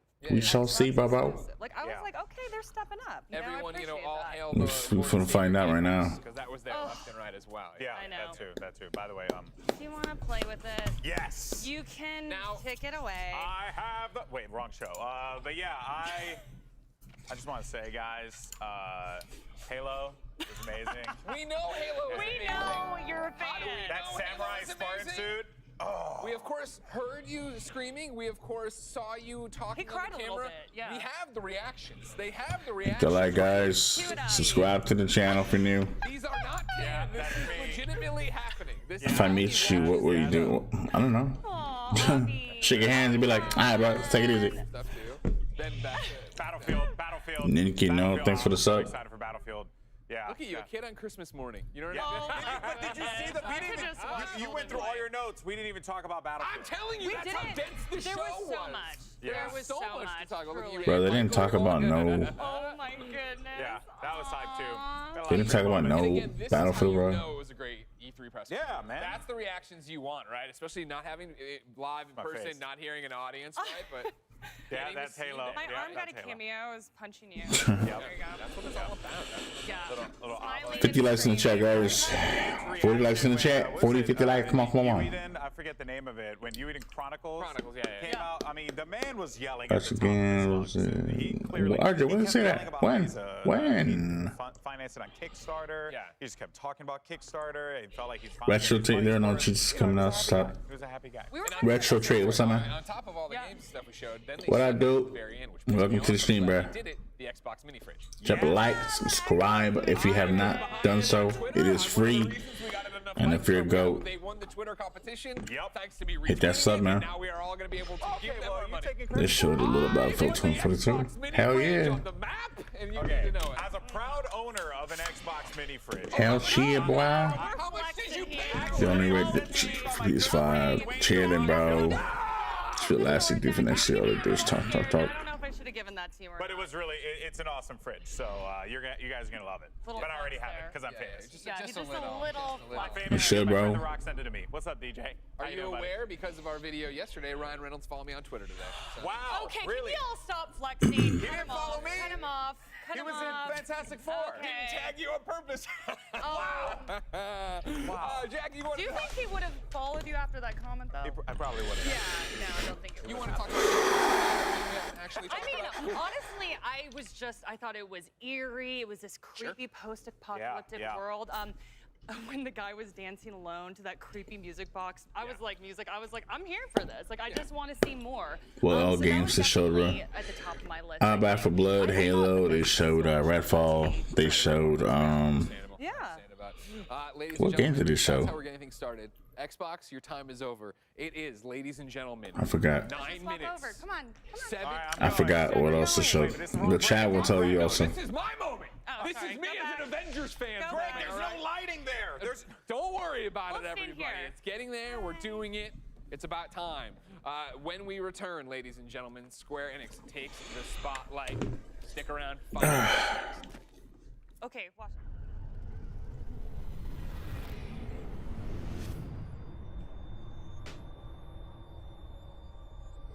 I put it Back for Blood. Oh, you did? Hell yeah, bro.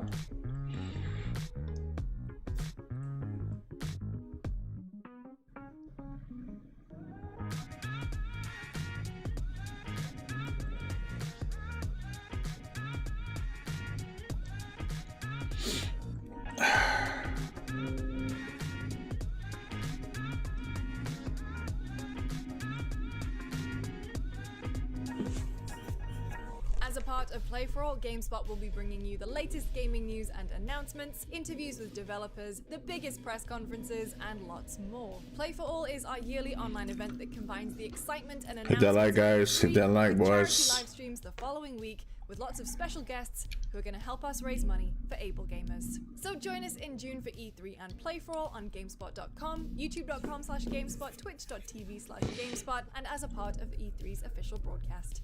See you then. 篝火营地是中国领先的游戏媒体，创立于2018年。 Victor, what's up? My day's good, bro. It's good, man. It's good, you know. Every day, bro. We just have to keep pushing, man. 立足于中国，与多家 Just gotta keep pushing, bro. No matter what people throw at you, man. No matter the shit they do, slam your name, try to put you in the back burner. 篝火营地在全网的内容浏览量已经超过5亿，服务了数百万的读者和玩家。我们的 You 愿 know, 景是做游戏文化传播者。 all that shit, bro. We still gotta remain ourselves and try to just keep pushing. 篝火营地 APP， 或者访问3w.gamebonfire.com 来加入游戏传播者的行列。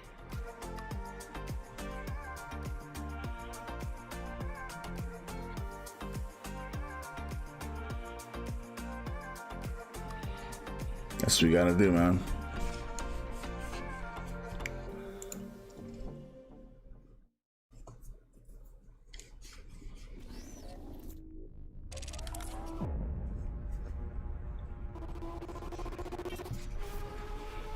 Yeah, that's what we're doing, man. YouTube loves slamming my shit.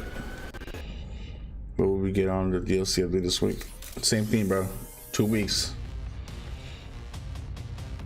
We're getting the same thing, bro.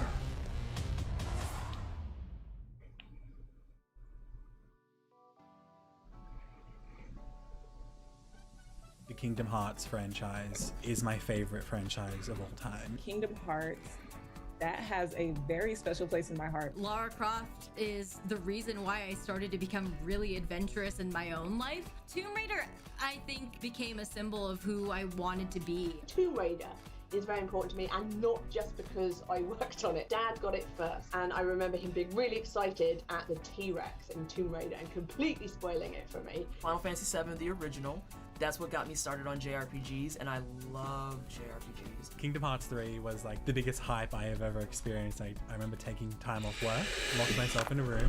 Do you make people thumbnails? Yeah, I do. I do actually. Final Fantasy 14 is a game that I recently dipped my toes into. I didn't know anything about Final Fantasy, but I tried it and I think I put 1,000 hours into it, and it's just a matter of a few months. So I was playing Tomb Raider, and every time I'd like get stuck, I would just like rage quit and like pop out the disc and put it back in again. When they showed the Final Fantasy VII with new technology, to see it reimagined in such a perfect way was amazing. The remake in general is stunning, which again, it's a Square Enix game, not shocking.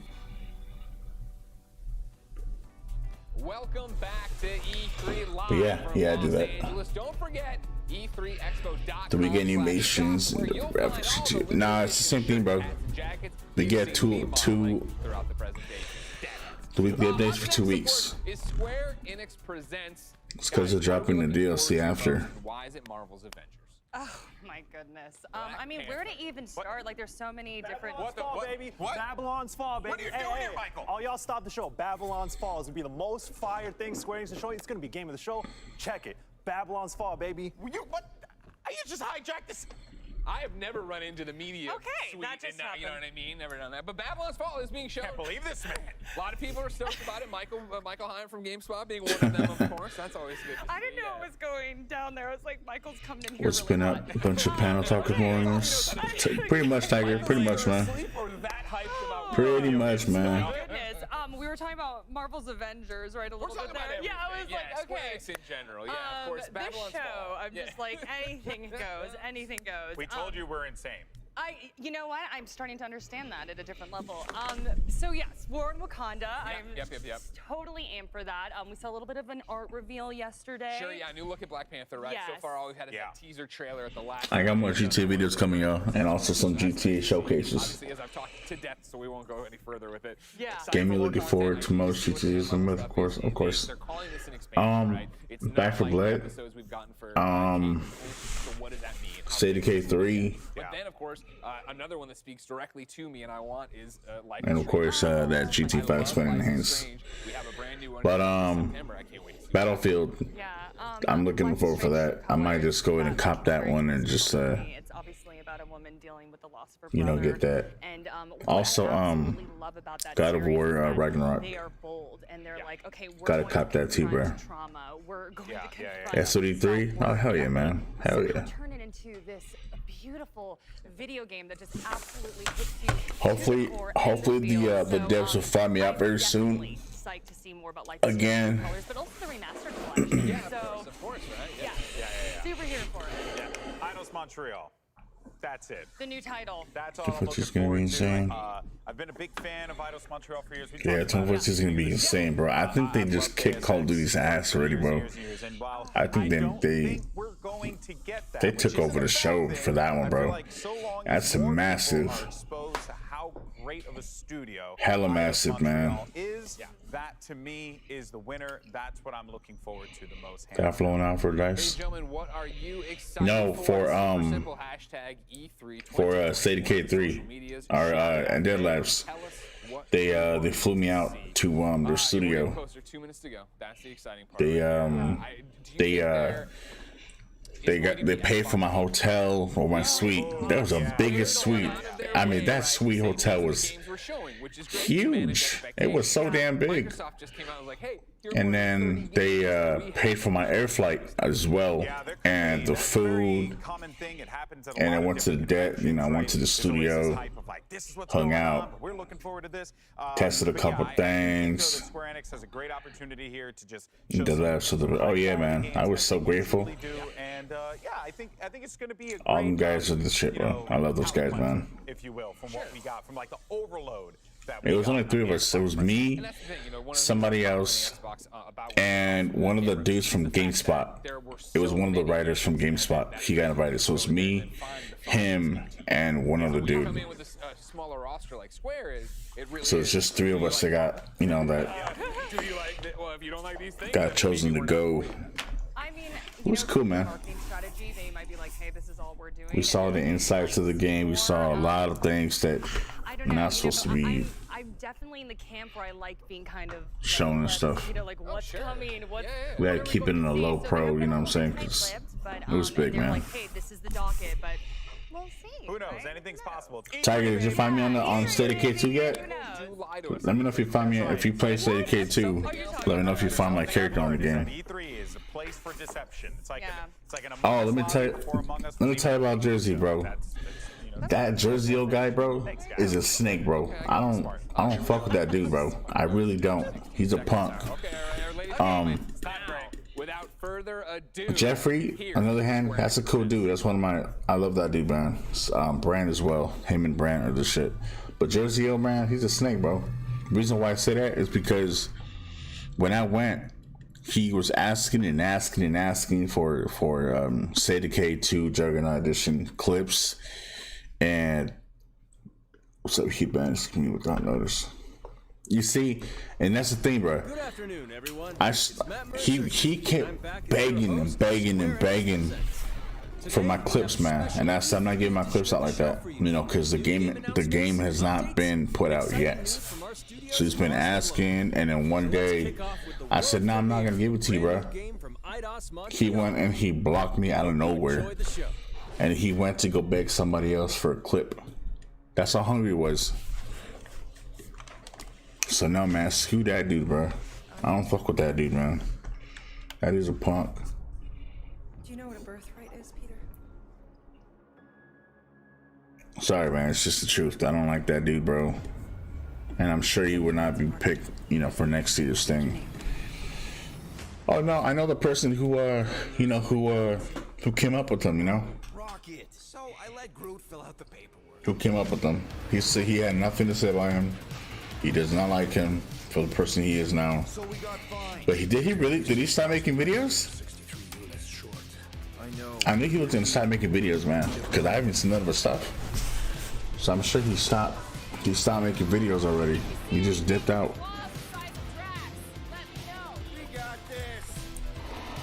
People like that don't last long, man. What is this?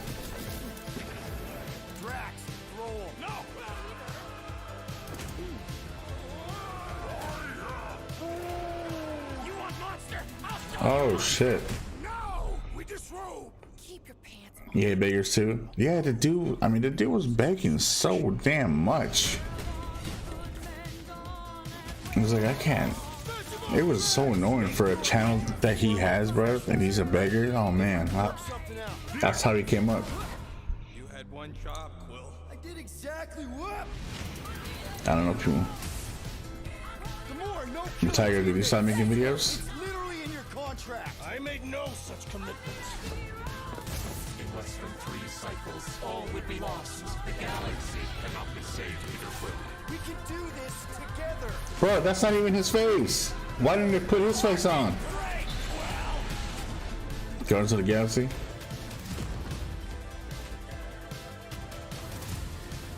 Bro, they should have put his...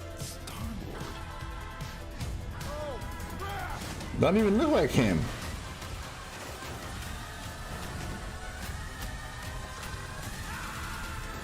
Yeah, no, but I think Star-Lord, right? That's the name. That don't even look like his face. They killed it, bro.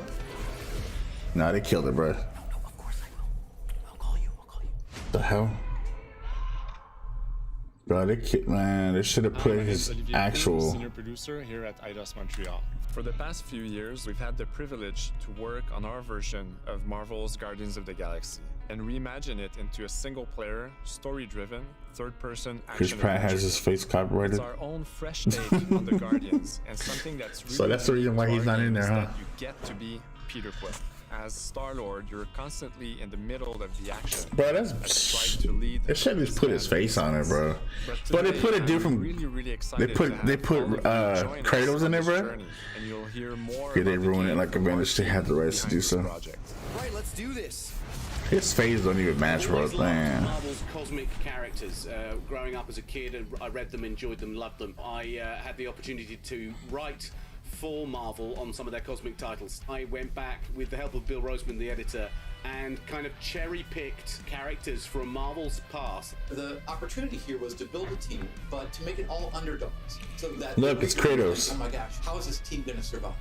And that became the Guardians of the Galaxy comic, which we loved working on. I remember the first time that the Marvel crew came to Montreal. They had the rights to put the actual characters, whatever. How they would look, and they stayed They should have, man. If it's a minute, why did they change their faces, bro? Oh my god, like they hate it. We realized how much that Marvel and Eidos Montreal. No, he's fine. This one's definitely fine. That we knew the Guardians were in perfect hands. Looking at the samples that Eidos were kind enough to show me, I think he's fantastic. Kratos. And absolutely in the spirit of what these characters Did they really put Kratos in here? The gameplay experience unique or to look me alike? is no matter in Sorry, I'm at work. Yeah, he stopped making videos at some point for months. Man, we're good, man. Damn. And you never feel alone. Me and that dude argued. We argued over Twitter before, man. Make decisions on their own, and you will have I even wanted to go talk to Jeffrey, and well, I talked to Jeffrey about him. He just told me, like, don't worry about him. Just keep your clips that you what you earned, right? You know, that actual face was not put in. Exactly. You are playing as Star-Lord and you're using your blasters and you're using your jet boots. Star-Lord is really empowering. He's very agile on the battlefield. He can slide and over with his jet boots. Of course, he has his elemental blasters that have different powers as well. And on top of all of this, he can use the unique abilities of his guardians. We're not pirates. We're legally incorporated heroes. Star-Lord be looking like that. Exactly. No. The story is about a group of misfits, the Guardians. In our world, they've been together for less than a year. They create something on a small scale that looks insignificant. I didn't talk about the person who he is. Discover that they created something really big that threatens the galaxy. There are a lot of very interesting villains in the Marvel franchise. And when you're starting to work on a story like this, you get to get your pick of which ones will make it's crazy, bro. For this story. My viewers left really heavy. Wow, bro, that's crazy, man. It happens, man. You just gotta you just gotta stay put. What Eidos is getting so right about them is capturing what it's like to be a misfit family. What the hell? Bringing an amazing imagination to it. You're gonna see planets and characters that are gonna blow His your mind. face 9, that's what I'm saying. Yeah, it seemed like in that last stuff he's annoying, but tolerated him because of the channel size. Yeah, that's definitely true. All the old people that used to be there to watch the stream and be so into it, everyone has vanished and just left it. Me and Fallout are the only ones that stayed in. Me and him are the only ones that stayed in. Everybody else that kind of like moved face out of the world. Oh yeah, GT5 come. Save him. We're waiting, bro. We have a Chris Pratt not lookalike. We have a Kratos in here, which is like what?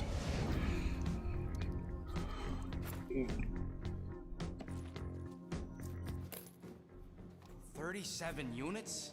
We appear to be 6,963. Nah, bro, they definitely moved his face out of there. I know. We clearly Then I have We're not selling Gamora's crap. What? Same group. Oh, come on, you've been holding them stupid knickknacks ever since you first joined us. I mean, don't tell me they ain't worth nothing. Quarantine zone. Heavy China Uncharted games, just gameplays, bro. Insane ones. Team's in trouble, and you can't be bothered to make no sacrifice. I will sacrifice your head. Take us to the majestic mountains of Kakarantara. Guys, I think we should hear our group for once.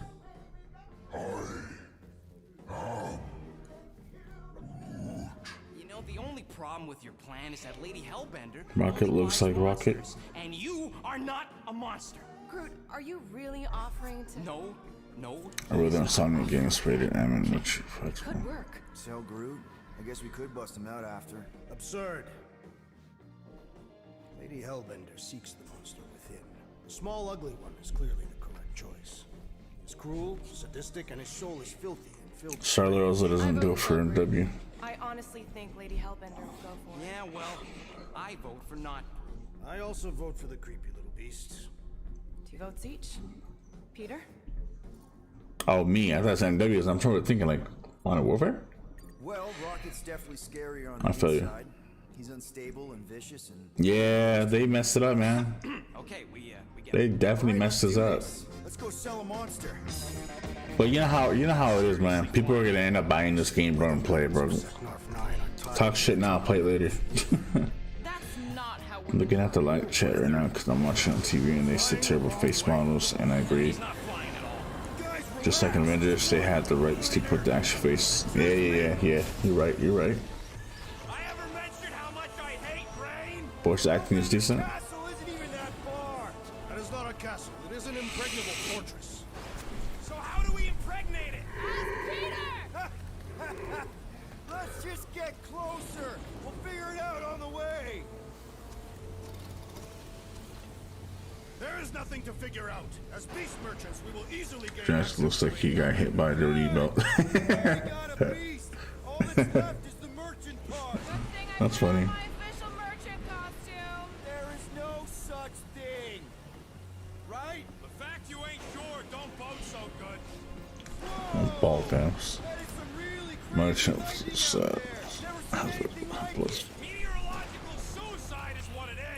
Have you have to stick to unboxing videos too, then, you know, or start making shorts videos to help you bump up. If you don't have the shorts feature, then look for it.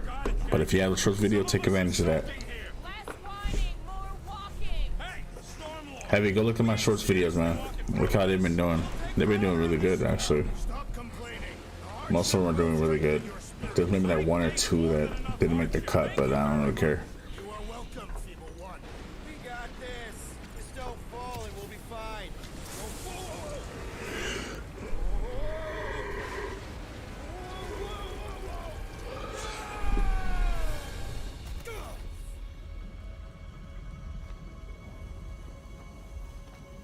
Everyone okay? We should have gone to Maku 4. Jello. You know what? I survived freaking half. You had the rights to put the actual characters face model, but they didn't do it. I don't know why they didn't, man. They probably didn't want to pay a certain amount. You know what I'm talking about? They probably didn't want to pay, so they decided to keep them out and keep most of the money. Not just cash cow kid. Yeah, I think these kids can have this game, bro. Yeah, the little kids can be playing this shit. But we'll be playing Battlefield, man, for grown ass people. That shorts on YouTube, but got less views. More views. Heavy, you gotta find what fits, man. Whatever you find fits, stick to that same thing and keep going. I'm thinking maybe they are directions. Oh, like a signpost or something. I'm not saying it's an arrow with the word fortress on it, but statues suggest civilization, and the only settlement I saw when we were topside was Lady Hellbender's fortress. Dead end. That's just great. Yeah, but I'm not a big fan of Forza Royale. If you guys are new to the channel, guys, make sure you hit that stuff for me, man. Subscribe to the channel. It's free. Subscribe to it. Your name pops up on the stream too. I'll throw you a shout out. But only if you're a goat, subscribe. If you're not a goat, do not subscribe. Do not subscribe if you're not a goat. But if you are, subscribe. I guess that only applies to cats. You sons of dogs! Scut busting ass! I am not familiar with these words. Order the beast to Order trash. Heavy, yeah, what's up? This game has blood. Does it? This game? I haven't seen any blood actually on this, to be honest. Yeah, I haven't seen any blood on this yet. Oh man, honey, you gotta talk to the mods, bro. I left it up to them. You know, we deal with people who said some, you know, some stuff. Yo, isn't this from what's that one game called? Horizon Dawn, don't it?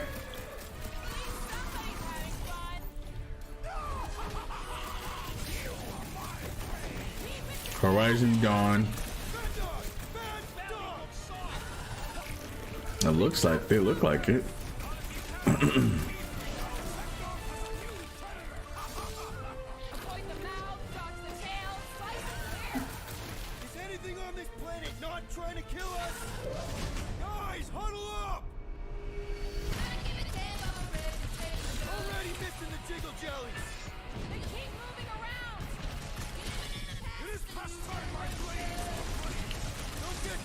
Which one of them? Yeah, you gotta talk to Dre. Talk to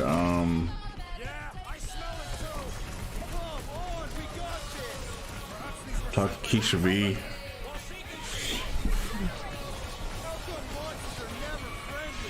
BMW. He just punched the shit out of us. He just threw that man like a uppercut or some kind of Tyson hit, bro. That shit's crazy. But there's no blood in this game, bro. Isn't that weird how there's no blood? What? When did we get in the Flarkin thing was looking for you mean business. Alright, Rocket. Time to put on your monster face. I only got one face, Quill. Are you sure about this, Peter? Look at him. You better have one hell of a sales pitch.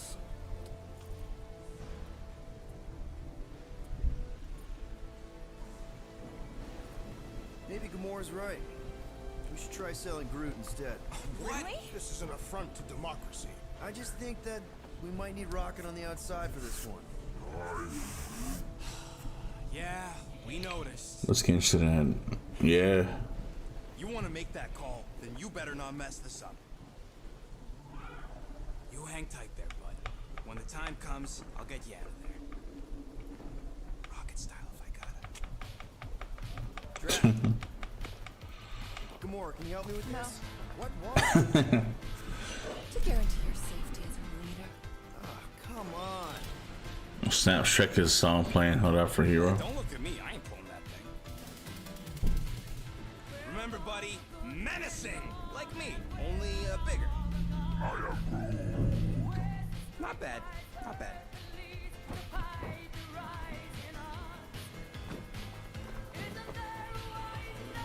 Easy, big guy. So, how long before someone else wants to pull this thing? You're 60 clicks from the fortress. I'd say closer to 75. We got this!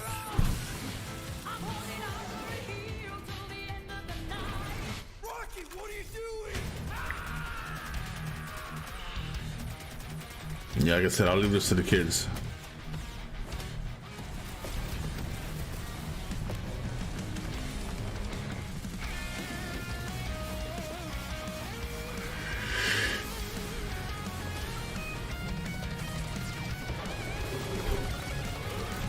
If I was a hot pocket lover,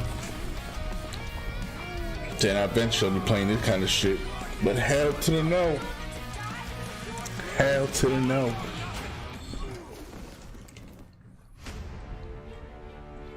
No, I'm not getting Forza. Not my type. How many times do I have to kill you? The audacity that you thought you could rob me. Dweller, feast upon them!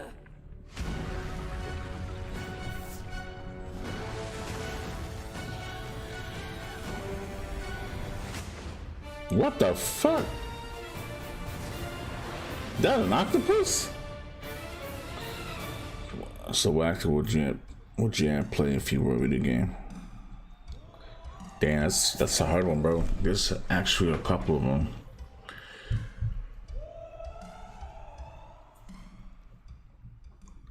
Now we're going to revisit two iconic brands that are being remastered for modern Freaky and platforms. Osher. First up, relive the classic games in the Final Fantasy series, and then get one more peek at Legend of Mana ahead of its June 24th launch. Oh god. Oh god, you gotta be kidding me, dude.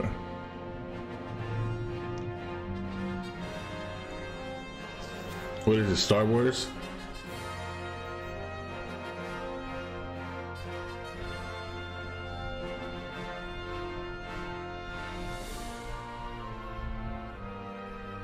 Yeah. This game looked like it was a game for my phone. all these guys are all happy about Final Fantasy. I'm like, man, I'm good.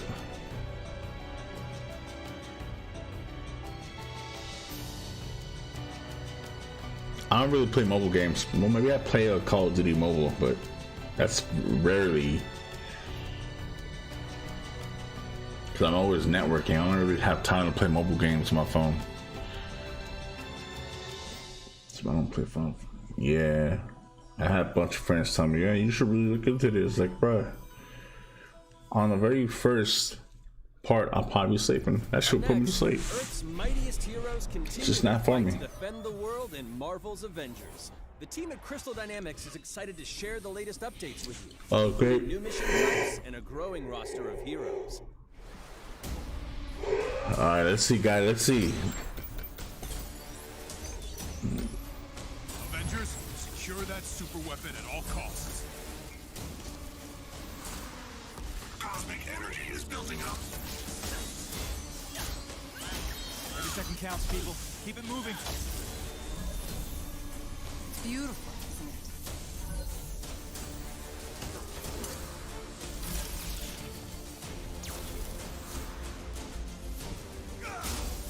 You're out of your depth, Avengers. Shutting you down, Monica.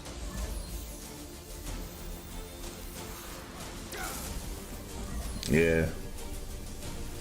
The world doesn't need Avengers. AIM will save this world. I will save it.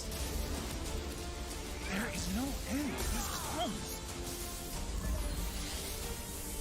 You don't understand what that cube is capable of.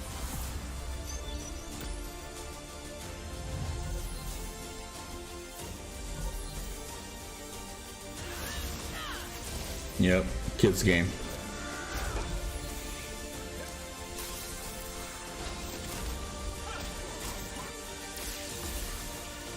Let me get in first. Advantage will be better than us.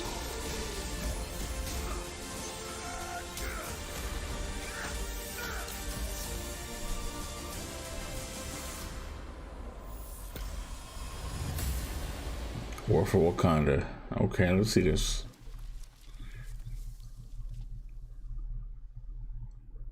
Wait, Black Panther having its own.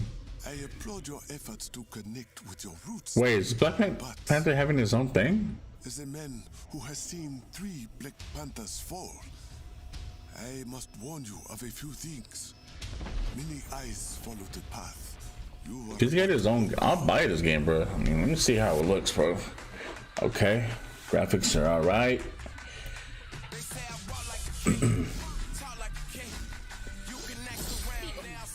You just wanted to show off your suit.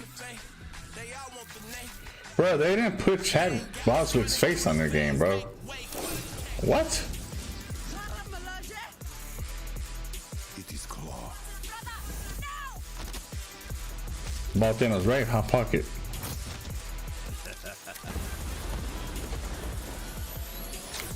Definitely for Hot Pocket gamers.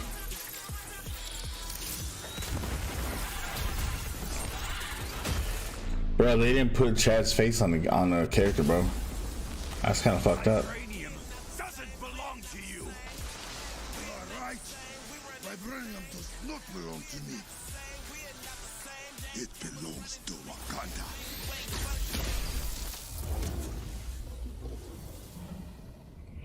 Man, I wish Chad Boswick would have been the one, like, with his voice. You can have Chris Pratt play. No way, bro.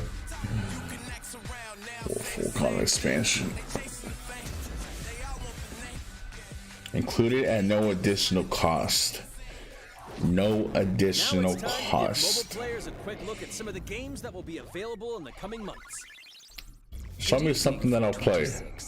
Our intelligence reports what? A new threat to global stability. Hitman? Their reach on is mobile? unlike anything we have seen before. What? Following Agent 47's disappearance, you were selected because of your remarkable skills. The fuck? Execution must be perfect. Is that Harry Potter? We will strike from the Is that CG? And they will never know what hit them.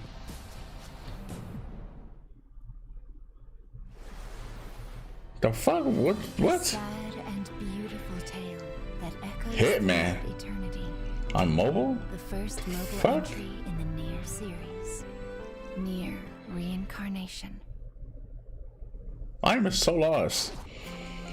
It really should be about the characters on the acts, but okay. Yeah.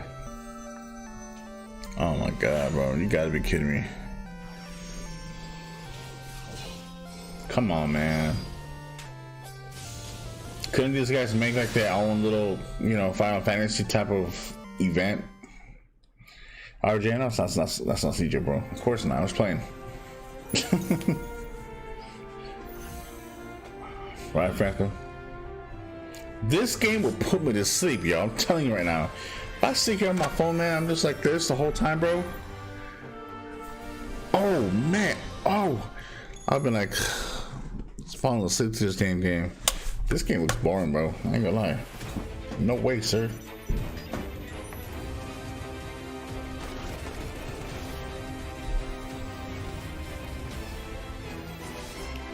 I am so lost in this Final Fantasy game, bro. I am so damn lost on these. Like, I wouldn't even know what to do on the first scene, bro, to be honest.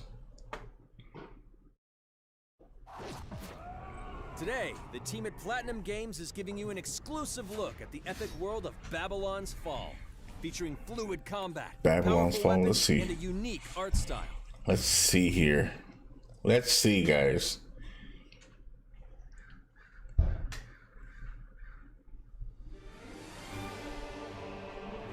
You slash for the win. Yeah, Tiger, pretty much. Hack and slash.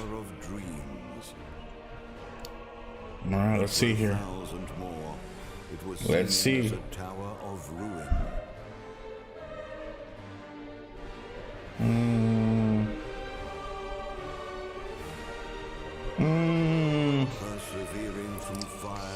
I'm sorry, man. The coldest of winds. You know, the games that I look forward to are games like open world type of games, like Days Gone type of stuff, like State of Decay type of stuff, like this open world games, you know. This shit, what is this?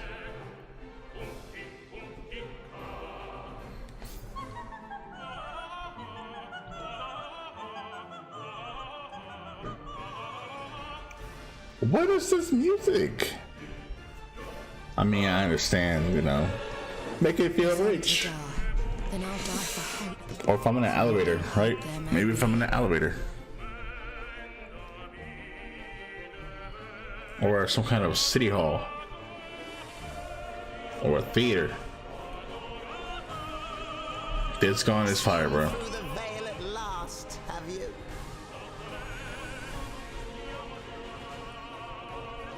Bro, please. Of our subjective reality.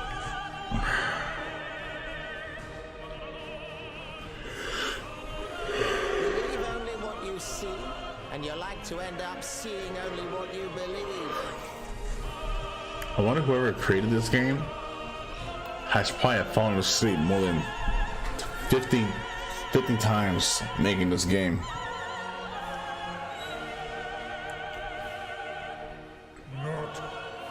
Two paths lie ahead. Ascend to the heaven above the Look, I'm even losing viewers because of this shit. I'm losing viewers because of this shit, bro. Now begins its tale of both hope and despair. Yeah, don't bring you the PS5. Come on, man. Oh, please, no developer interview. No, please. They canceled Days Gone 2. There's a petition for Days Gone 2. I already signed it. ニーアオートマタでそれが証明できたんじゃないかなと思ってます。ニーアオートマタのアクションをもっと楽しむためにどうしたらいいかで選ばれたジャンルがハック&スラッシュでしたので、このゲームのコンセプトは端的に言うとニーアオートマタのアクションでハック&スラッシュというジャンルを楽しむということになります。もちろん1人でも遊べるんですけど、4人でダンジョンを攻略していくゲームになります。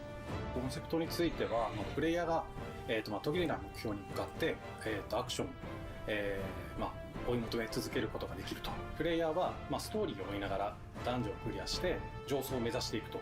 入手する装備や素材を集めて自身を強化してカスタマイズ。 Is there a skip button on と this? しては、オーソドックスなハック&スラッシュという What if it's a skip button? Is there a skip button on アクショ this? ンがスキルや強い力を引き出すためのトリガーになっているところがポイント No かな。 skip buttons? プレイヤーの背中について Or next button という somewhere? かなりキーアイテムとなっています。それによって、遊び方とかカスタマイズの方向性っていうのも変わってきます。ハイファンタジー感というか、その上品さというところはすごい意識してくれというふうに言われましたね。カートゥーンチックにならないようにというか、リアルに本当に存在している人たちがいるかのような感じは意識しました。このゲームは運営型のゲームとして開発しています。発売後も定期的に新しいコンテンツを提供する予定です。ようやく皆さんに改めてこういった形で The games I'm looking forward to is God of War, Days Gone, Marvel's Part 2. これから開発の佳境になっているので、精一杯頑張っていきたいので、皆さんも引き続き応援よろしくお願いいたします。 Yo, shouldn't they be focusing on PS5 games? Please, no interviews, please. Now No let's more check out the talking. next major entry in the popular Life is Strange series, True Colors. The team at Deck 9 is ready let's check to this take a out. deeper look at Alex Chen's psychic power of empathy. But first, here's a look at the Life is Strange Remastered Collection. Feels so weird to be back. After 5 years, you're still Max Caulfield. Oh snap, here comes Life is Strange. I think about us as little pirates, running and jumping through Arcadia Bay. We are awesome!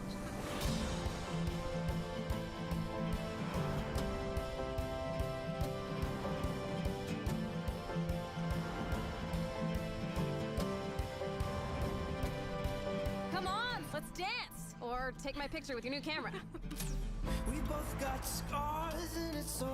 That's Rachel Amber. I played the first one, I felt abandoned. but I stopped. You're here. Rachel saved my life. She was my angel. Something happened to her. We have to find her, Max. Yeah, we need PS5 games to take advantage of the graphics, man. Holy shit. Multiple times. No, it is a good story. I've seen it. Oh shit. I discovered I could reverse time. What the hell is this? Whatever's going on between us is special. Step back before you regret it. Get in, Max! Then I realized I had a choice and the power to change everything. Arcadia Bay is on the edge of disaster. Time to change time. Whatever happens, I'll always have your back. Always.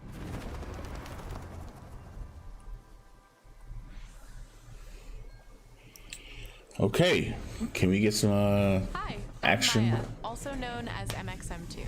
I'm a musician and the singing voice of Alex Chen in the upcoming Life is Strange True Colors. I hope you enjoyed that first look at official gameplay from the remastered collection. As a longtime fan, I know I did.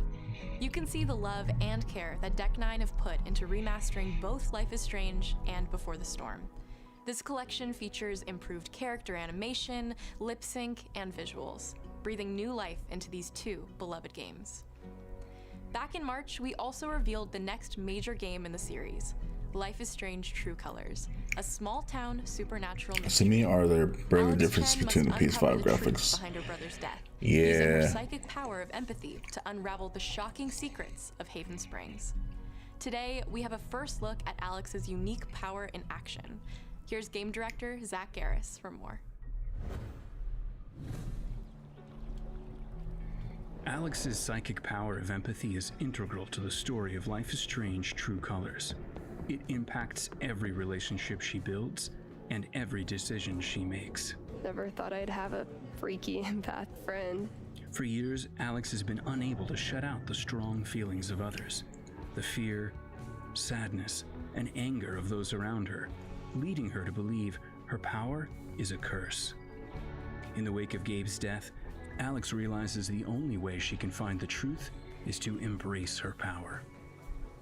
I can't believe this is happening. And the only way to understand is to feel what he's feeling. From the very start, you can use Alex's power to focus on brightly colored auras to gain an insight into people's emotions. Gabe was too young. Just too young. These valuable insights deepen Alex's relationships with the folk of Haven Springs, as well as sparking new dialogue options and events, as here from a scene very early on in the game. You're gonna lose her. You're gonna lose her, and it's all your fault. Alex has uncovered a secret that Mac wants to keep hidden from his long-term girlfriend, and now he is terrified that Alex will reveal it before he can talk to Riley. She is the best thing that's ever happened to me. Please, help me out. Mac's telling you a whole lot of bullshit. Listen. Thanks for telling me the truth, Alex. But are we still together? Are you serious? I need to get back to work. Sure. Yep, instead. Gonna go. When Alex encounters No a problem, Victor. particularly No problem, strong man. aura, she Go can ahead, reach get out to it. actively connect with that person's emotions. This generates a nova, a supernatural flare that transforms the world around Alex into a reflection of that person's psyche. In this altered, emotionally charged state, Alex can experience fragments of thoughts and memories to get to the root of their issue. But not every emotional crisis can be easily dealt with. Some carry a dangerous, even life-threatening amount of power. He's dead! I wish I were too. No decision is easy, and the consequences will be felt across the game. This anger could kill her. What if I could just take it away? Using Alex's power is the only way you can uncover the truth behind her brother's death. What would that do to her? What would it do to me? And even if I can, should I? What if? How far will you go in pursuit of that? I wish the truth? Halloween game should have been revealed. That would be nice. That would be pretty cool. Alex's powers look What so awesome. This I have one no idea has how I'll this make some of barely these difference. choices, but I can't Then wait to play that's it gonna with have a you lot of when it people comes out mad. on September 10th. It'll be Don't good. forget, It'll you be can good. pre-order Life is Strange True Colors now. Yes, I'm getting tired of all the talking. You'll also receive the Life is Strange Remastered Collection. Yes, I am. And that's it for today. Make sure to follow the Life is Strange social channels for more.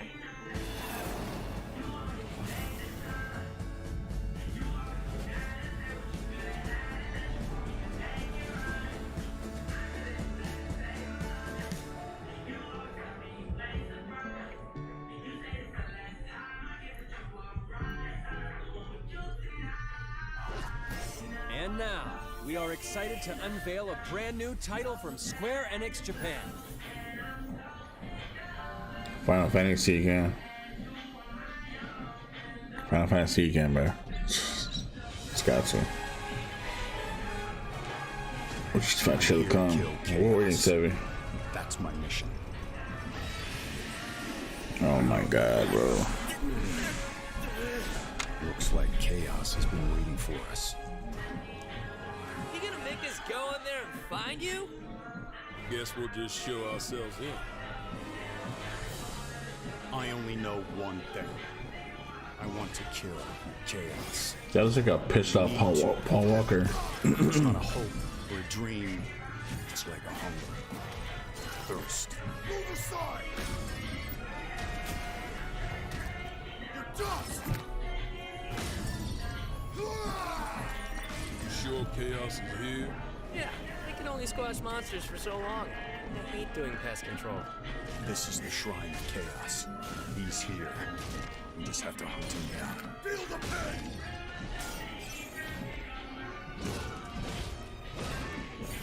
darkness is so thick I can taste it. This is it, no doubt. Die already! There was a knight who left on the same journey as you, but never returned. His name was Garland. If you could, I would be grateful if you looked for him. Chaos.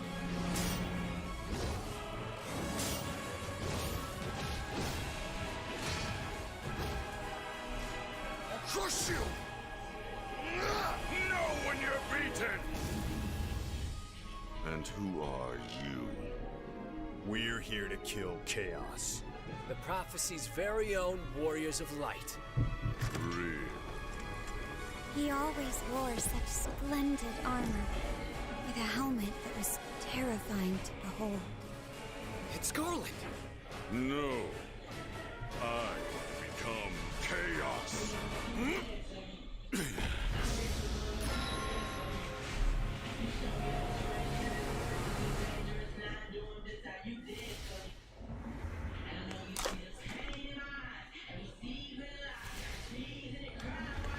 This is not. This ain't it, coach. With a look at some of the amazing Square Enix titles you can play now, as well as those. Oh my god. Too much Final Fantasy stuff, man. I hate to be the bearer of bad news, but Just hit me with it. we're gonna drop plate number 7. They're gonna do what?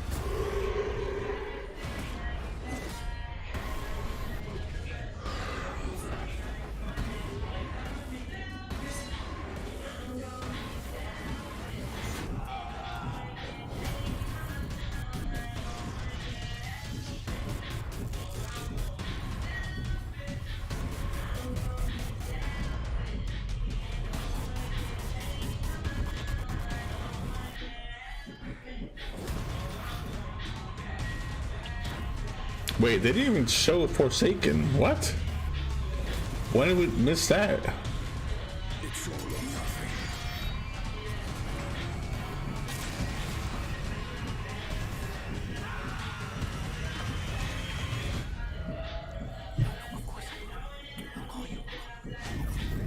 Thank you for joining us today. Keep an eye out for news about our next Square Enix Presents. I'm Matt Mercer. See you next time.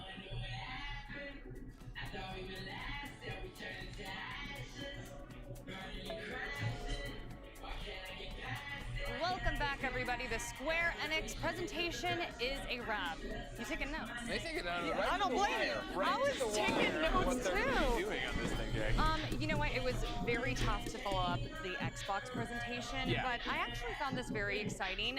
They dived really deep on a lot of games. Spent a lot of time on a lot of things they were doing, which I appreciate. Yeah. In particular, Guardians of the Galaxy. So What? Sorry, I almost hit you. No, you hit your pen. I did. You I got a little mark on Okay. my finger. That's on you. Every Anyway, okay, yeah, I did. It was my fault. I have a little pen mark now. Anyways, yes, Guardians of the Galaxy. I loved it. I'll be honest. Yeah. No, it's interesting to see it on Twitter. The opinions are split on it. 100%. For me personally, I was into it, of course, having Guardians, the music, and then for me personally, the choices. Yeah. Where it's and then they're saying it's single player, and then it's this year. Like they were hitting on all the things I would want from a Marvel game right away. And that is, let's get us in there, let's have a story, let's see what the permutations can be. Yeah, I thought it was funny that the hardest thing in video games a lot of times is trying to nail humor. 100% agree with you there. And Yeah. with the Guardians already having such an established reputation now, thanks to James Gunn and his amazing films. I like know, to right? step in and Tim got to see a preview. He was talking a bit on our stream about it of like this is gonna be 80s music focused rather than the 60s and 70s. Very cringy, bro. Bonnie Tyler off the top. Totally. I mean, I think you're right. And then even when we were going through, we were all talking about how it is reminiscent of Final Fantasy. I'm not quite sure about that. I really am not. Talking about remake, of course. The stagger system we were seeing there. Obviously, Andy called out there's a lot like that playing right now that he's playing because you're calling up and going into the menu wheels that are weapons, but in this are all right. I want Gamora, and I want Gamora to do this action. I think that really. I'm not sure what. Yeah, honestly, I was really impressed with the gameplay. I was talking with Michael a little bit. We're like the little hints of Deus Ex there. It was like, pick this or pick this. Yeah, right. Sell Rocket or sell Groot. You know what I mean? And we were like, oh my God, we love that. I also really enjoyed watching how you could summon your teammates. Michael was comparing it to like spells and abilities essentially. So I was there for it. Like like you said, we're getting a mixed reaction online right now. When Marvel's Avengers first dropped, everybody was like, they don't look like them. They don't look like, you know, what we saw in the movies. And I understand that, but I'm sorry, Gamora's look, I'm cosplaying that, man. Yeah, I am Gamora looks great. cosplaying that, yeah. So, I don't know, definitely getting a mixed reaction, but I love the music. I thought the funny beats hit. And I think that with anything that has to do with Guardians of the Galaxy, and again, very tough to follow up the movies, I was a little nervous. I was like, is the humor gonna be good here? And I thought all the dialogue really delivered, to be honest. So, 100%, yeah, I'm right there with you. And I think that's what's gonna be interesting about it. I think is, again, we all know Guardians because of the MCU. And so getting into this game, it's going to be that moment and having to get in and settle into what this universe is. But even by the end of it, I thought at first, I'm like, man, Peter Quill's hair's kind of tall in this, right? He's got a much blockier He's got some Greg Miller hair vibes going I wish my hair could get that tall. Actually, shout out to Genevieve. She cut your hair. She did. She cut my hair and gave Lovely me an entire outfit. That's right. But yeah, for the game, I thought their Rocket Boy. Yeah, I don't understand, good, right? guys. Again, these are already so iconic. I thought their Drax was good in terms of not being Dave Bautista, but being in that. Yeah. Oh, did you hear our producers are saying, pull your hair back, pull your hair back? And they're like, we're talking to Greg. They didn't say it in my ear. I was like, oh, okay, is this supposed to be me? All right, ladies and gentlemen, then it's a hair emergency. It's a hair emergency. We will toss to a package. But wait, there's more, ladies and gentlemen. I had the pleasure of chatting with some of the big brains from Marvel Games and Eidos Montreal about the new Guardians of the Galaxy game. Let's take a look. Hair!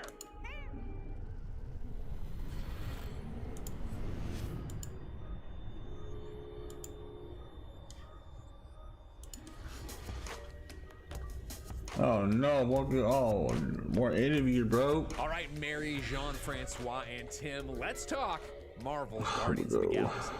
How did your collaboration with Marvel come together? The collaboration with Marvel Games came together a few years ago when we met for the first time to see that how we would create this Guardians of the Galaxy game. And what was really exciting about our first meeting and talking together is that we were sharing exactly the same vision about where to go with the game.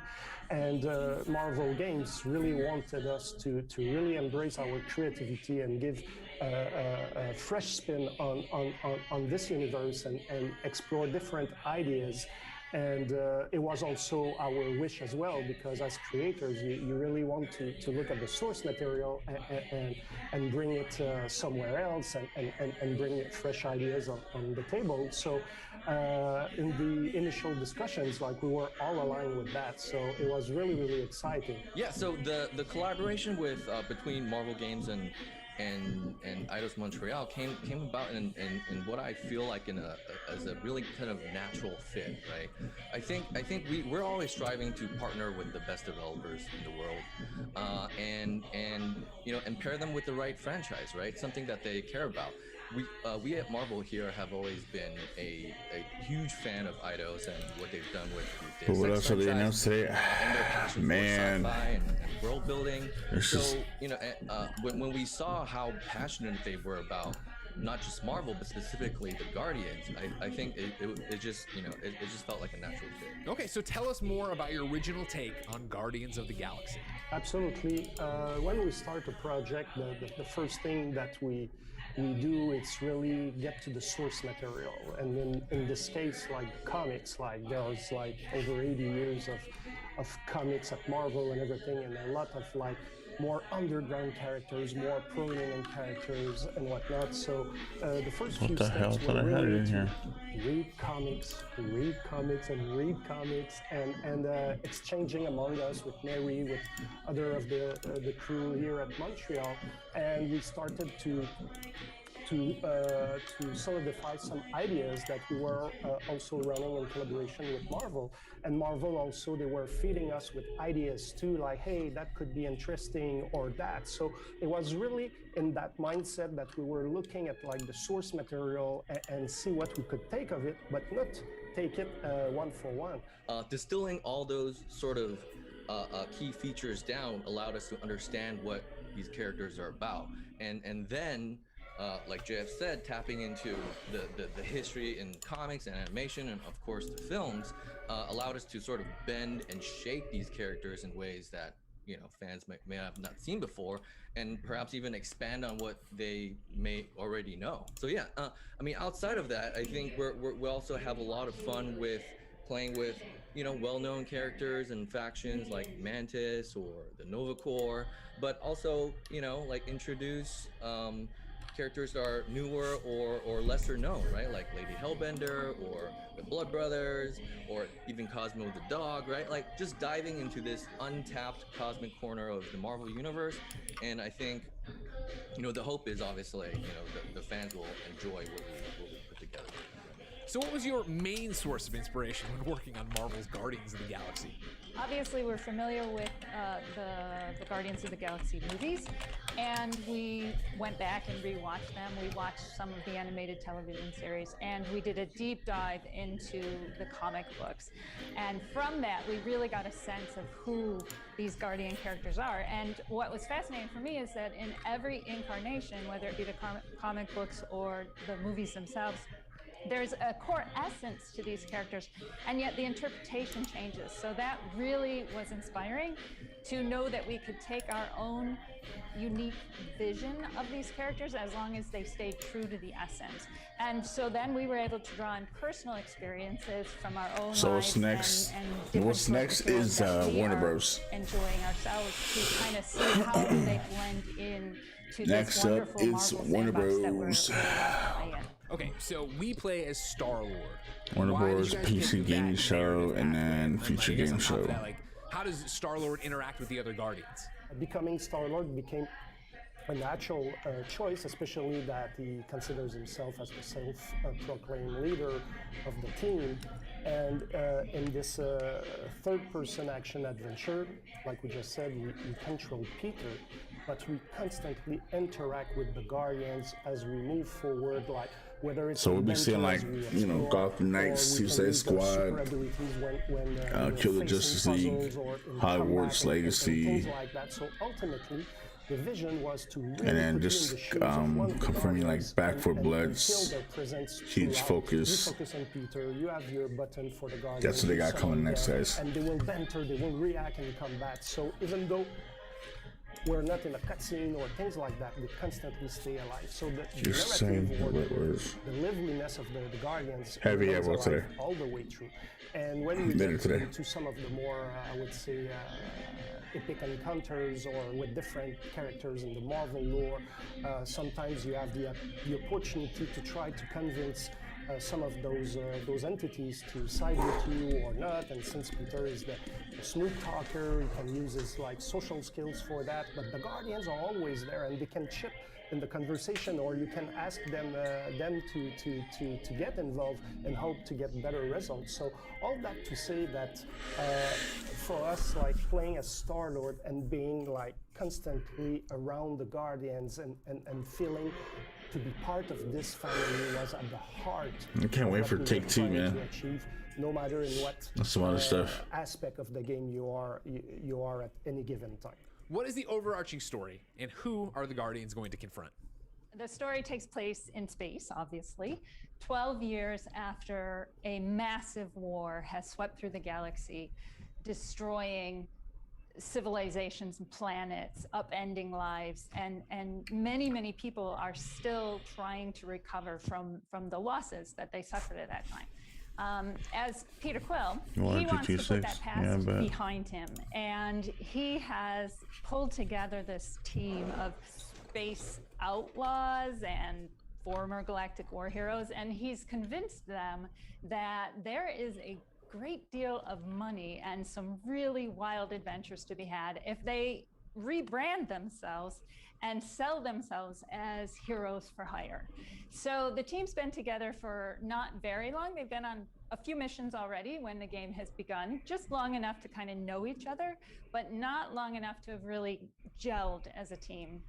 And on their current mission, their kind of carefree approach to exploration as they're out trying to capture this very elusive monster, it culminates in this bet that goes spectacularly sideways.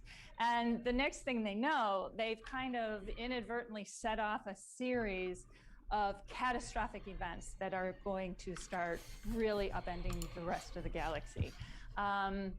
And the more they start realizing it and start kind of exploring and encountering this, the more they start to understand that this bizarre corruption has spread out like wildfire across the galaxy, and it's going to destroy everyone if someone doesn't stand up and stop it. And fortunately or unfortunately, no one else wants to do it. So in the end, the Guardians find themselves kind of as this last stand against this mysterious order that they're just talking about annihilate anyone the Avengers thing, the galaxy. So how do the choices and consequences affect the player? Infusing choice and consequence into it has always been very important to us as a development team. As gamers, we want to see our choices and our decisions reflected back to us in So this whole panel thing for Square Enix is only 40 minutes. So the next one's going to be Warner Bros. Showing off Batman, Back 4 Blood. Whether it's opening or closing, what else did they show? Gameplay pathways. They showed some other in stuff Marvel's too. Guardians of the Galaxy, of course, you're playing as Gotham Star-Lord, Knights, Suicide Squad, he is the leader of Hogwarts the Legacy. team. So he is at the center. You are at the center That's of up next right every here. single gameplay choice, every single combat, every single social interaction and dialogue choice that's possible within this game, and there are a lot of them. And the choices that you make are going to play out. These micro decisions that you make are going to have repercussions on your journey and change the experience for you as you go. Obviously, we were trying to build a very strong, compelling story. And so the story will have the same beginning and the same ending for everyone, because we want to create this really emotional journey that builds and builds into this massive Marvel superhero ending. All right, it's the big question. What role does music play in Marvel's Guardians of the Galaxy? The ambience in Guardians of the Galaxy was a very important aspect. And when I say that, I'm talking specifically about 2 points. The first one is the aesthetics of the game. And after that is the audio experience. From an aesthetic perspective, what was really important for us was, since we're talking about the Guardians of the Galaxy. Hit that like, guys. Subscribe to the channel if you have not done it yet. Hit that sub, man. And everything, and there's a lot of humor in the game, and we wanted also the art style to reflect that. Like, we wanted a game that would be colorful, would be like awakes your sense of wonder, discovering the different places you go, that they feel alien, different than what you experience on Earth. And we really wanted to take advantage of, like, when you go in some alien planets, like they speak a different language than you don't understand all the aliens that you will hear through the journey. And it's a part also of making you feel like you're discovering the galaxy as well. Like, you don't know everything everywhere. So that was quite exciting. So we really wanted that to be colorful and vibrant, should I say. And in terms of the audio ambience, is that Peter Quill is a kid that grew up in the 80s, and unfortunately at a young age he was kidnapped by aliens, and his I would say scheme of references is really rooted in the 80s, like music, movies, video games, all these things, and we wanted to bring that forward. So you can expect in the Marvel's Guardians of the Galaxy game a very great eclectic soundtrack, like really. How do you feel about this far? You know what? It's a lot of talking, bro. Like, to be honest, two aspects together. It's a lot of talking. I mean, it's good. It's just a lot of talking, and there will be laughs, a lot of laughs, but there will hopefully tomorrow, you know, it's a lot better than to create an experice that would stay yesterday and today, you know. Feel good vibe. And just hope they do put a lot more games and talking, whatever. I don't know. It's just. I'm very excited to see this game come out. It's going to come out on October 26th. And it is going to be available on PC and PlayStation and Xbox consoles. It's going to be an epic ride with lots of adventure, lots of drama, and I really, a lot of adventure, guys. A lot Thank you of all for coming to talk adventure. about Marvel's Guardians of the Galaxy. Now back to our show.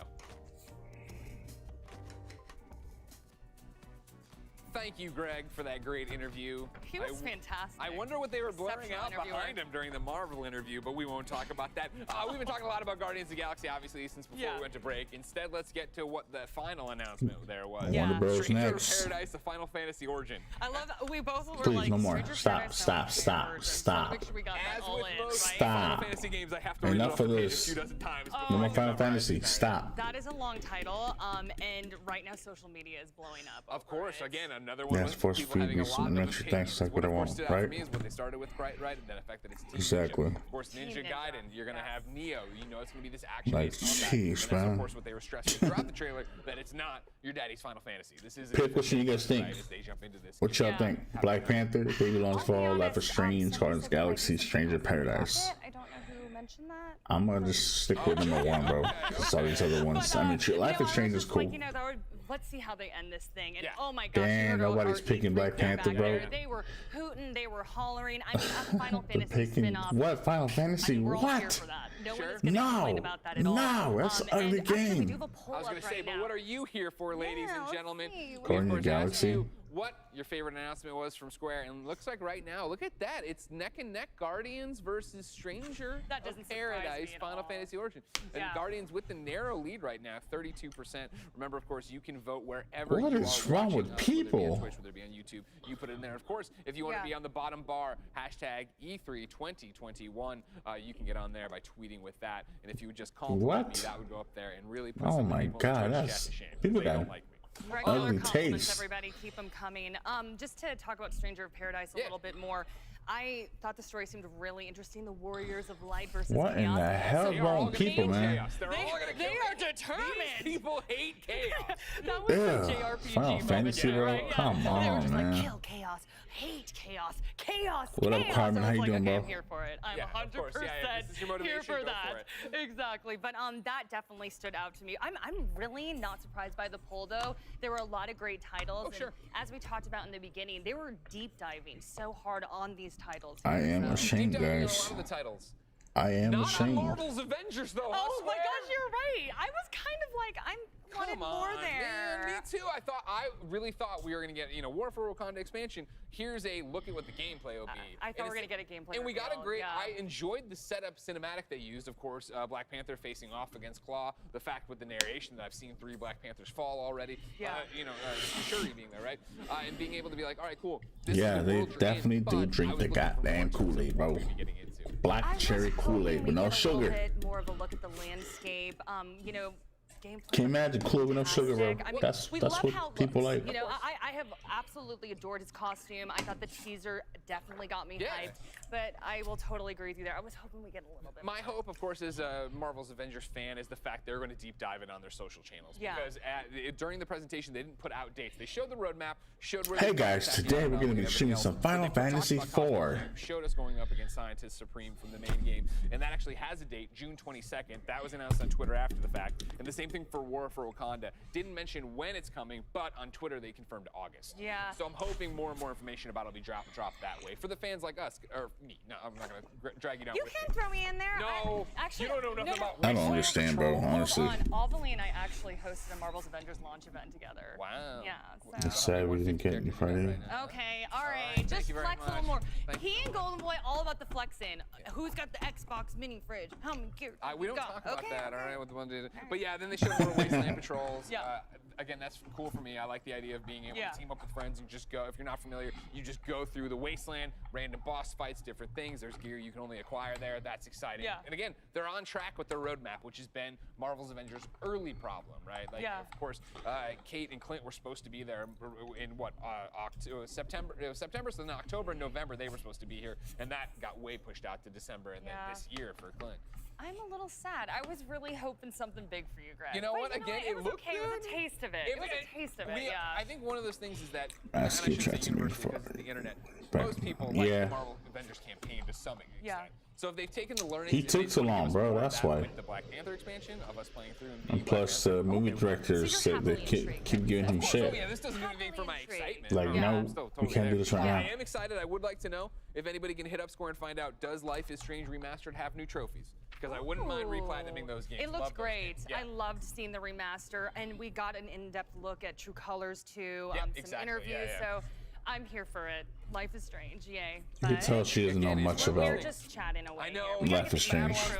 We had all the stuff, the mobile games, the Final Fantasy, what they call it, pixelated I wish you all thing could see over the handwriting on here, by the way, too. That's journalism school in a nutshell, ladies and gentlemen. Enough about what we've been talking about. Let's see what our old friend He's Golden playing Boy Noida has to say. already. Golden Boy! Man, talk about just sucking all the air out of the room, Greg Miller.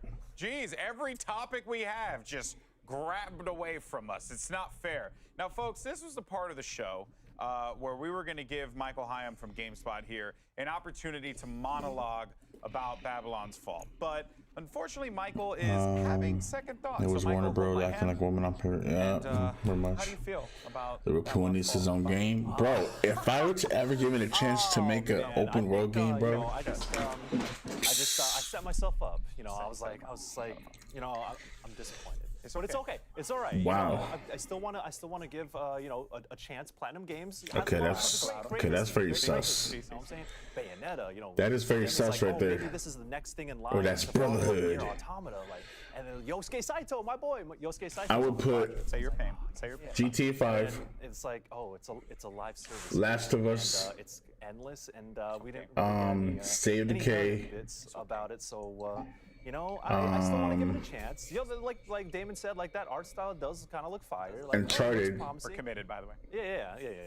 I got you, baby. Thanks. And like I trust Platinum to bring fire combat, and like they showed some of that stuff right there. But What else? What else? What was the game? I like games that make me cry.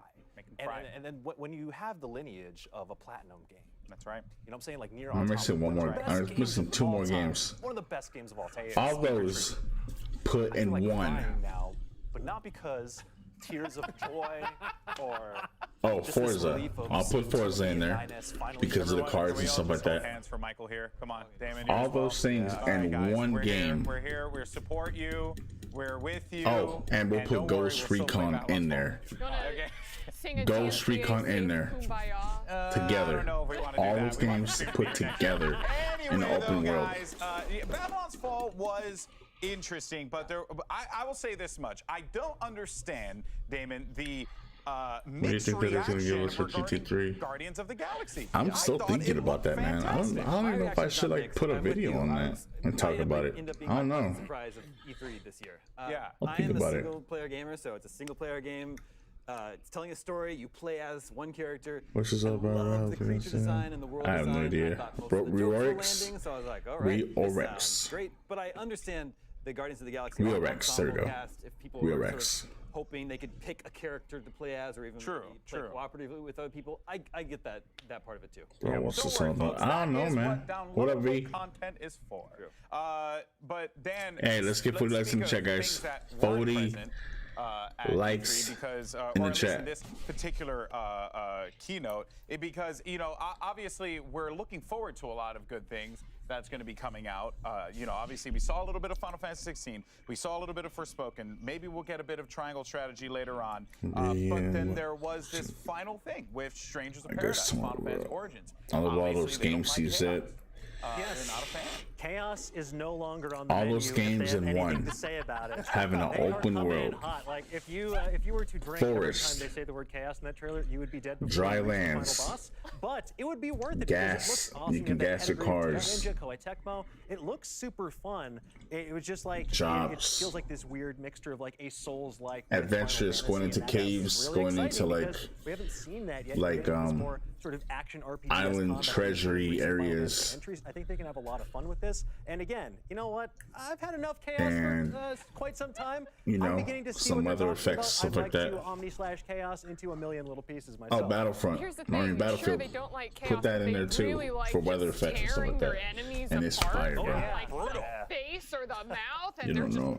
He really likes going for the mouth. Yes. Oh yeah. And just shoving some red stuff in there. Yeah, I'm still watching because Warner Bros is next, man. When they stomp on them then the crystals appear, or are they putting the crystals I don't know, but I'm gonna play the game and Take find Two's out. We gonna were seeing it show right here in the show their footage. asses off. Oh, of course, man. Take Two is like the top notch Get the crystals, and usually company, it's just man. ripping it right open like a bag of chips. Well, that's and then what I just was reaching thinking. inside. You know, I had a DoorDash order Rex, yesterday. I mean, you're still here watching too, bro. I mean, what's the That was difference? a little, you know, the bag was closed. So what did I do?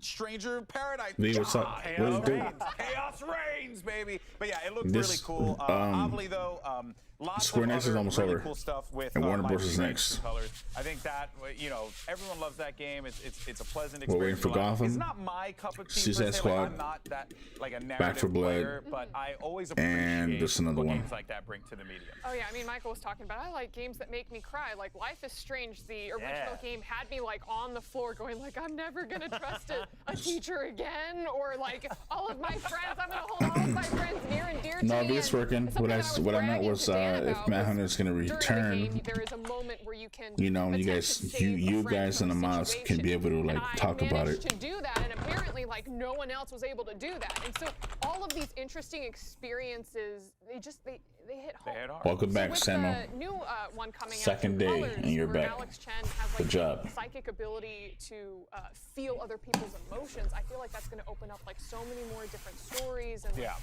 even in-game mechanics, we heard that she can hear like bits and pieces of their thoughts and monologue. Some reconstructed memories as well. Exactly, all to try to figure out what happened to her dead brother, and it's like, oh, okay, where are we going now with this? And you can see, I love all the. I mean, we're waiting for Warner Bros. Man, that's next. I mean, they're taking a little too long, I got bro. bad respect for Life is Strange. Like Life is Strange 1 which is getting a remaster. Like, people get to re-experience that again, and also like Life is Strange 2. If you go back to that game it hit real hard. So shouts out to my girl Natalie Flores. That is one of her favorite games of all time. Got me to play it, and it went on to cover things like race relations and like really touchy subjects with varying degrees of like sensitivity, and it just really hits you in your feelings. And the fact that we're gonna have another full Life is Strange game, like. Folks should be playing this game because, you know, crying is great. Crying is dope. Crying is good. That's actually very true. It's very true. We had a few other just small little details, obviously, with the Final Fantasy game. I guess we're not going to see any Gotham, Suicide Squad, Justice League, or Hogwarts. Because they're still being developed. So we're going to get a one game that I definitely Back 4 will Blood. be checking out, because I think it's about time I give it a try. It's Life is Strange. And our friends over at PC Gamer actually caught up with Christopher Sika, the game designer from Deck 9 Games, for an in-depth conversation about the narrative-driven adventure game. Let's check it out.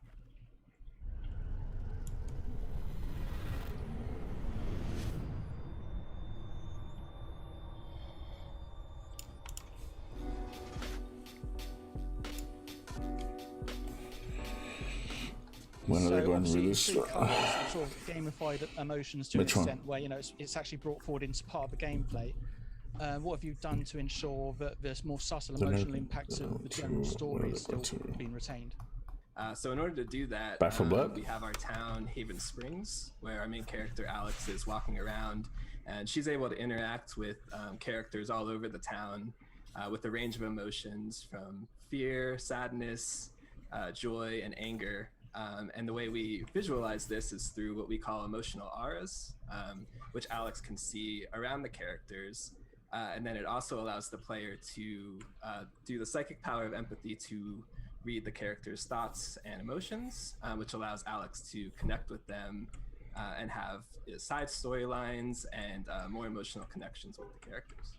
So on that subject, actually, regarding the emotions and, you know, the connection Alex has with them, so in Before the Storm, sort of in contrast to the other two Life is Strange games, it's a much more grounded experience where you have the only vaguely supernatural element obviously was Chloe's visions of her father, but here you've really thrown yourselves into that Life is Strange element of more supernatural. So why did you decide that was the route to go? Correct, yeah, this one is a much more in the supernatural element. When we first started talking about using the power of empathy, we felt that it needed to have a supernatural element to really allow the player to connect with the characters and also give Alex this extra element to use her power of empathy. And the best way to show this was to embrace the supernatural. I feel like it really follows the Life is Strange staple of having a beautiful setting and also this supernatural element on top of it. So one thing that all of the Life is Strange games, including this one, have in common actually, is the primary players are all teenagers. Was that a conscious decision on your part? Sucks. Damn, Isaiah, you crazy, bro. It was, but I think Alex is defined by a lot more than just her age. She's really a well-rounded. Dang, he hella chewing on that. But we wanted to have a strong. He chewing on an Xbox controller right now. That players could really connect with. The hell, why would you really? And with her power of empathy, she's just a great character to connect with, and I'm really excited for fans to see her. I think she's going to quickly become a fan favorite. And then the element of choice in Life is Strange obviously is very important. What's your approach to this in True Colors in terms of is the wait, what does they say? What did that man say? Always clear. Well, actually, I think he's talking smack about a dog. One of the things we strive for is not always, labeling what is good and what is bad. Chilling. Look at a dog chewing on an Xbox controller. Fans really connect with how dynamic the characters are. They were like, "What? No, it's not." Have elements of good and bad, but we try what to is it, a Lego? A good character or an evil character. It's their choice and they can own it. Not to be judged or feel like they made the evil choice or the bad choice. Nothing chilling in the street. Actually, going back to the issue of teenagers. So, I mean, I was generally speaking, a lot of you Isaiah, say that during your teenage years, you're more emotionally volatile. Is that something that you're reflecting in the game at all? Because I have noticed what you've revealed so far. Although it's primarily teenage characters, there are some older characters as well. Is that reflected in the way the emotions work at all? Well, it's interesting because Alex had a very troubled childhood coming through the foster home. So even though she is a teenager, she's very mature for her age. She's been through a lot. So I think that, emotional volatile that you're talking about, we can actually see in characters of all ages. Even the adults she connects with, they're really volatile in their emotions. So we tried to have a more realistic approach that even though teenagers may be emotional volatile, even in our adulthood, we still feel those emotions and have a wide range.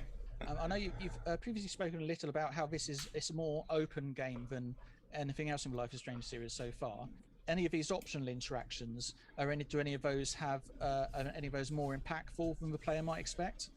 Like a missable character or choice? So the optional content we really wanted to keep as optional and missable. I think it will impact the user's experience as they might not be able to connect with these characters as much. But if you stay on the critical path and just do the primary interactions, you won't miss any of the key elements of the story. All of the open spaces like you're talking about are really just a way to explore the town, connect with the people, use the power more often. And it could, help as you go on so you know more about the characters, but you won't be punished for missing any of this content. So one thing I actually have noticed with Life is Strange, with the Dontnod ones and also Before the Storm, which also sort of really captured, is it looks and sounds and feels like an indie movie. Like, is that intentional? And if it is, what does that mean for you? How do you capture that? Absolutely. I think we really try to capture the indie feel because that's the roots of Life is Strange. So for this title, True Colors, we actually worked with a lot of indie artists. So the music's a big element of it. And as far as the visuals, we did a lot of research on, mountain towns. Being out here in Colorado, we had a lot of inspiration. And so we really just try to capture that visual, that cinematic style, and the music. It's a big pillar for what the game is. And again, so referencing Before the Storm again, although obviously you were allowed a lot of creativity in that, you ultimately had to sort of draw within the lines in that Chloe's character was already established, the ultimate ending, we knew where it was going. But with True Colors, it's your first Life is Strange game with all of your own characters. You have complete control over the story. What were you able to take from Before the Storm to help you prepare for that? Yeah, that's a great question. For us, as Before the Storm, we did use the Chloe character, which was amazing. She was a big favorite of the studio, but at its core, Before the Storm is a love story. It's about relationships. And so with True Colors, we approached it as we wanted a story about empathy. We wanted a story about kindness and connection. So we really started with that as our core, and then we built these characters around it. But we really made sure that all the characters... Yep. Hope it's all get better, man. Like I was saying yo, hit that sub, guys. Subscribe to the channel. Subscribe to the channel, man. Drop a like too, guys. 40 likes in the chat. And then talking about connection, obviously there is get rid, continue having no space for false colors in terms of Steph, who crosses over into True Colors. So first of all, or just by the characters that you had introduced, or just by like a why Steph? why bring Steph to True Colors and rather than anybody else? A drive or something. Well, You know I what I'm think, saying? working on Before the Storm, I actually worked on that title as well. We all love Steph. She was a great character. So we were all really excited as a studio to bring her back and to reveal her in Haven Springs. And then I think beyond that, just the connection that her and Alex start to form throughout the title. Isaiah, thanks for the sub, man. You're welcome. I think there's an element of Steph we all know from Before the Storm, but we're going to learn more about her as a character, Gentry, what's up, man? who she is, and the experiences she's been through. So I just think she's a great fit for the story and just a character that we all love writing and working with. So it sounds like she'll be a bit more of a forefront then in this one than she was in Before the Storm. You'll see a decent amount of Steph throughout the game. Would I be right to assume that True Colors will also have multiple endings? It will have multiple endings, correct? Thanks for the sub, guys. Will the endings depend on? It's just that I had a very bad experience with file, and some guy told me to send or a is there picture of something a him. little further back from the end you can do that will send you down a different path? Like how far back do the roads to the ending diverge? Wow. Yeah, what's really exciting about True Colors is it's actually an element of both of that. Your final choice will reflect the ending, but there's also an element of the relationships you build throughout the game and how you'll see this in the dynamic ending. So I think it's really important as players are going through to build these connections and make these choices. We didn't want a situation where you just get to the end and one decision dictates your experience. The most recent footage that I've seen goes in a little bit more detail on what happens when Alex comes across a particularly powerful aura, and then also there's a little bit of talk about it actually affects the environment. Are you able to go into a little bit more detail about what happens there and how the player explores this altered environment? Absolutely. So we have different tiers of using the power. There's the one I explained earlier when you're walking around town and you're able to interact with characters, read their emotions, and see their thoughts. That's what we're calling the frequent use power. As you're walking around, you're able to use it in our free roams and our gameplay. We also have these major power moments where, like you were saying, there's a really powerful emotional aura. And the way Alex actually absorbs these characters' emotions, and she's able to go into this world that changes the environment and really gain more insight into what that character is going through. So she's able to explore the environment, she's able to look at objects, and all these objects relate to emotional connections that the character she's interacting with has gone through.